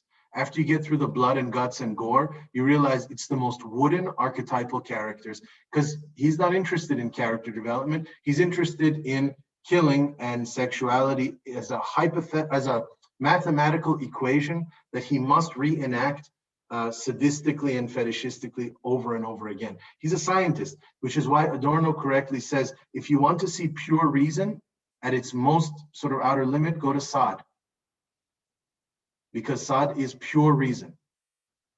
That's it. He has a theory. Nature is cruel. Let me prove it. I'll throw everybody into the wood chipper the same way, and it's always the same outcome to prove my theory that nature is cruel. It's the most fanatically repetitive form of writing. And here's the great thing that Deleuze teaches us. There is no pleasure in sadism, only neurosis. There's no pleasure principle in Saad whatsoever. It's about control, it's about order, it's about power, which is always an anxious or neurotic influence. So, but this is different than what Havel says. The bird feather, that falls off sort of its own. If you told me I pluck the bird feather from its body, I'd worry. But when you say you find it, something that has been lost from its organic whole, that's very cool. That's debris. That's the fragment. And that is an excellent, excellent thing. Yes, it's beautiful. Yeah, it is beautiful. Quite so. Okay, check it out. For next week, here's your first thing. You are reading Giorgio Manganelli's The King, in which he talks about himself as a king. And you are each selecting for next week a single tarot card from Salvador Dali's self-designed tarot deck. Okay, you've got the Empress, the High Priest, the High Priestess, the Lovers, the Fool, the Hanged Man, the Chariot, the Moon, Temperance, the Devil, the Tower, the Sun. So some of these are spaces, some of these are figures, the World, the Strength, the World, Wheel of Fortune, the Star, you've got a bunch of them. The Hermit, Death, the Magician, which he put himself as you can see, and the Emperor. Choose your card at will from the scanned cards that are already uploaded, and choose one quote from Manganelli's The King, and use those in a combination to create a narrative, philosophical storytelling of your own that invents a new prototype of madness. Okay, so use this figure, use the details of the card, whatever you want. It can be a single detail, it can be the color scheme, it can be whatever you want, and weave around it, also using the quote for inspiration, some type of theorem. Now, every week, we're going to have 2 or 3 people who present, and Jonathan will help with moderating that and all of that. But we're also going to have then, everybody's going to get a turn to go, because this is going to workshop sort of and all that. But all I need from you, all that's due at the end of every week are notes. Bare form, bullet point, just quick observations, unfinished sentences, detailed kind of cataloging of notes that go in. At the end of the course, you can turn those into longer pieces that you submit. Do you follow? You can write them now if you want, but you can also submit that at the end where you turn them into paragraph forms. Right now, I just want the prototypes written out almost mechanistically. Figure X does this, they go there, they try this, they have this tendency, they have this use of this body part. So think phenomenologically, spaces, objects, body parts, emotions, rage, sorrow, solitude, torment, nothingness. Throw them all into the mix, follow a certain trajectory, be specific. Specificity is the secret to the breakthrough. You don't need some massive, gargantuan, grandiose statement. You just need some weird little insight that leads into some unknown territory, and you've got it, right? That's when you're Van Gogh, right? So pick the card, pick a quote, read Manganelli, he's awesome, and we're going to deal with mania next week. Okay, Jonathan, do you want to see if anybody is ready to present for next week? That's where you present you write the more fully articulated thing. Yeah, we can sort that out tomorrow. I can email everyone and we can sort that out tomorrow, unless people want to say they want to present now, you can say now, but we can organize that in a week as well. If there's any immediate volunteers, go ahead. Otherwise, yeah, just correspond to Jonathan. Just more of a question, because I get the feeling I'm going to want to present on multiple subjects, but I don't want to push anybody out. Is it possible to do multiple, or do we want to ensure everyone gets their time? So again, the only difference between, because every week we're going to build in an hour in the middle to present. So everybody's going to get a chance to go. It's just a question of whether or not, every week too, it's just a question of whether or not you're doing the 3-minute bare bones, like, okay, I chose this card, I chose this image and this quote, and I was thinking, and here's like 3 to 5 notes that I took, right? Or if you're reading the 1-page single-spaced 10-minute, articulation version. So everybody will do that at least once, but everybody almost every week will do the other version, where you get the 3 to 5 minutes to just say, here's where I thought it could go, and then imagine if they did this, and imagine if they started to adopt this personality trait or this principle, right? That'll happen every week. This is going to be more free reign for you guys. Today was just the day that I talked a lot. Great, that's good. And there's also maybe organizing some sort of Facebook group or a Discord server. I'm not sure if anyone has a preference for that. Maybe we should say it in the chat, and I'll organize that, because there's quite a few of us, and if we're having presentations, I think there'll be a lot. Yeah, don't have Facebook. Yeah, a lot of people might not have Facebook. Banned. Well, banned. Using false identities serially. Bring them here. They'll work here. You won't get banned for using them here. Okay, cool. There seems to be some pushback on Facebook, so I'll make a Discord server, and we can chit chat there. There's also the Google Classroom as well, if you guys want to share stuff there. I guess that's where the notes are also uploaded, is also under the Google Classroom. Is that right, Jason? Yeah. Which note? You said what? The notes, the notes for every week. Like, are they uploading the notes for the? I mean, the notes that I read from today for everybody. I could put. Oh no, sorry. The notes that they do, like every week they do. Oh yeah, your notes. Yes, upload them to Google Classroom, but bring them ready to just present quickly again. That's informal. Nobody freak out about this. That's a kind of informal, just, yeah, I chose this one. Every week there will be a visual artist, and you'll choose one image of your own choosing, and then and one reading that I will choose from a particularly a mad figure usually, that you extract a passage from, or a detail. You steal some idea to inspire you to create then a landscape, a trajectory. Okay? Cool. Sorry, very quick question. Yeah. I figured that for the least tarot card collection, there's in total 78 of them, and I checked the scan document, and I only included like 20 or 25 of them. That's right. So what are the rest? What are the rest of them? The problem is the rest don't always have names. They'll just be an image. So these help. I mean, if you really want to go hunting for other ones, you can. But it's gonna be fun. Seven of Cups doesn't help as much as the Devil. You know what I mean? So you can sort of fling that a little bit more. But again, try to avoid archetypal associations, which is to say, go against what you know. Right? Try weird stuff. See what happens. There's no right answer. There's just interesting answers. So go for it. Have fun. Be light. All right. We're off the clock, Jonathan. All right, great. Oh yeah, cheers, Jason. That was great. That was really great. Thanks everyone for participating and for turning up. That was really fun. Excellent. See you guys next week. See ya.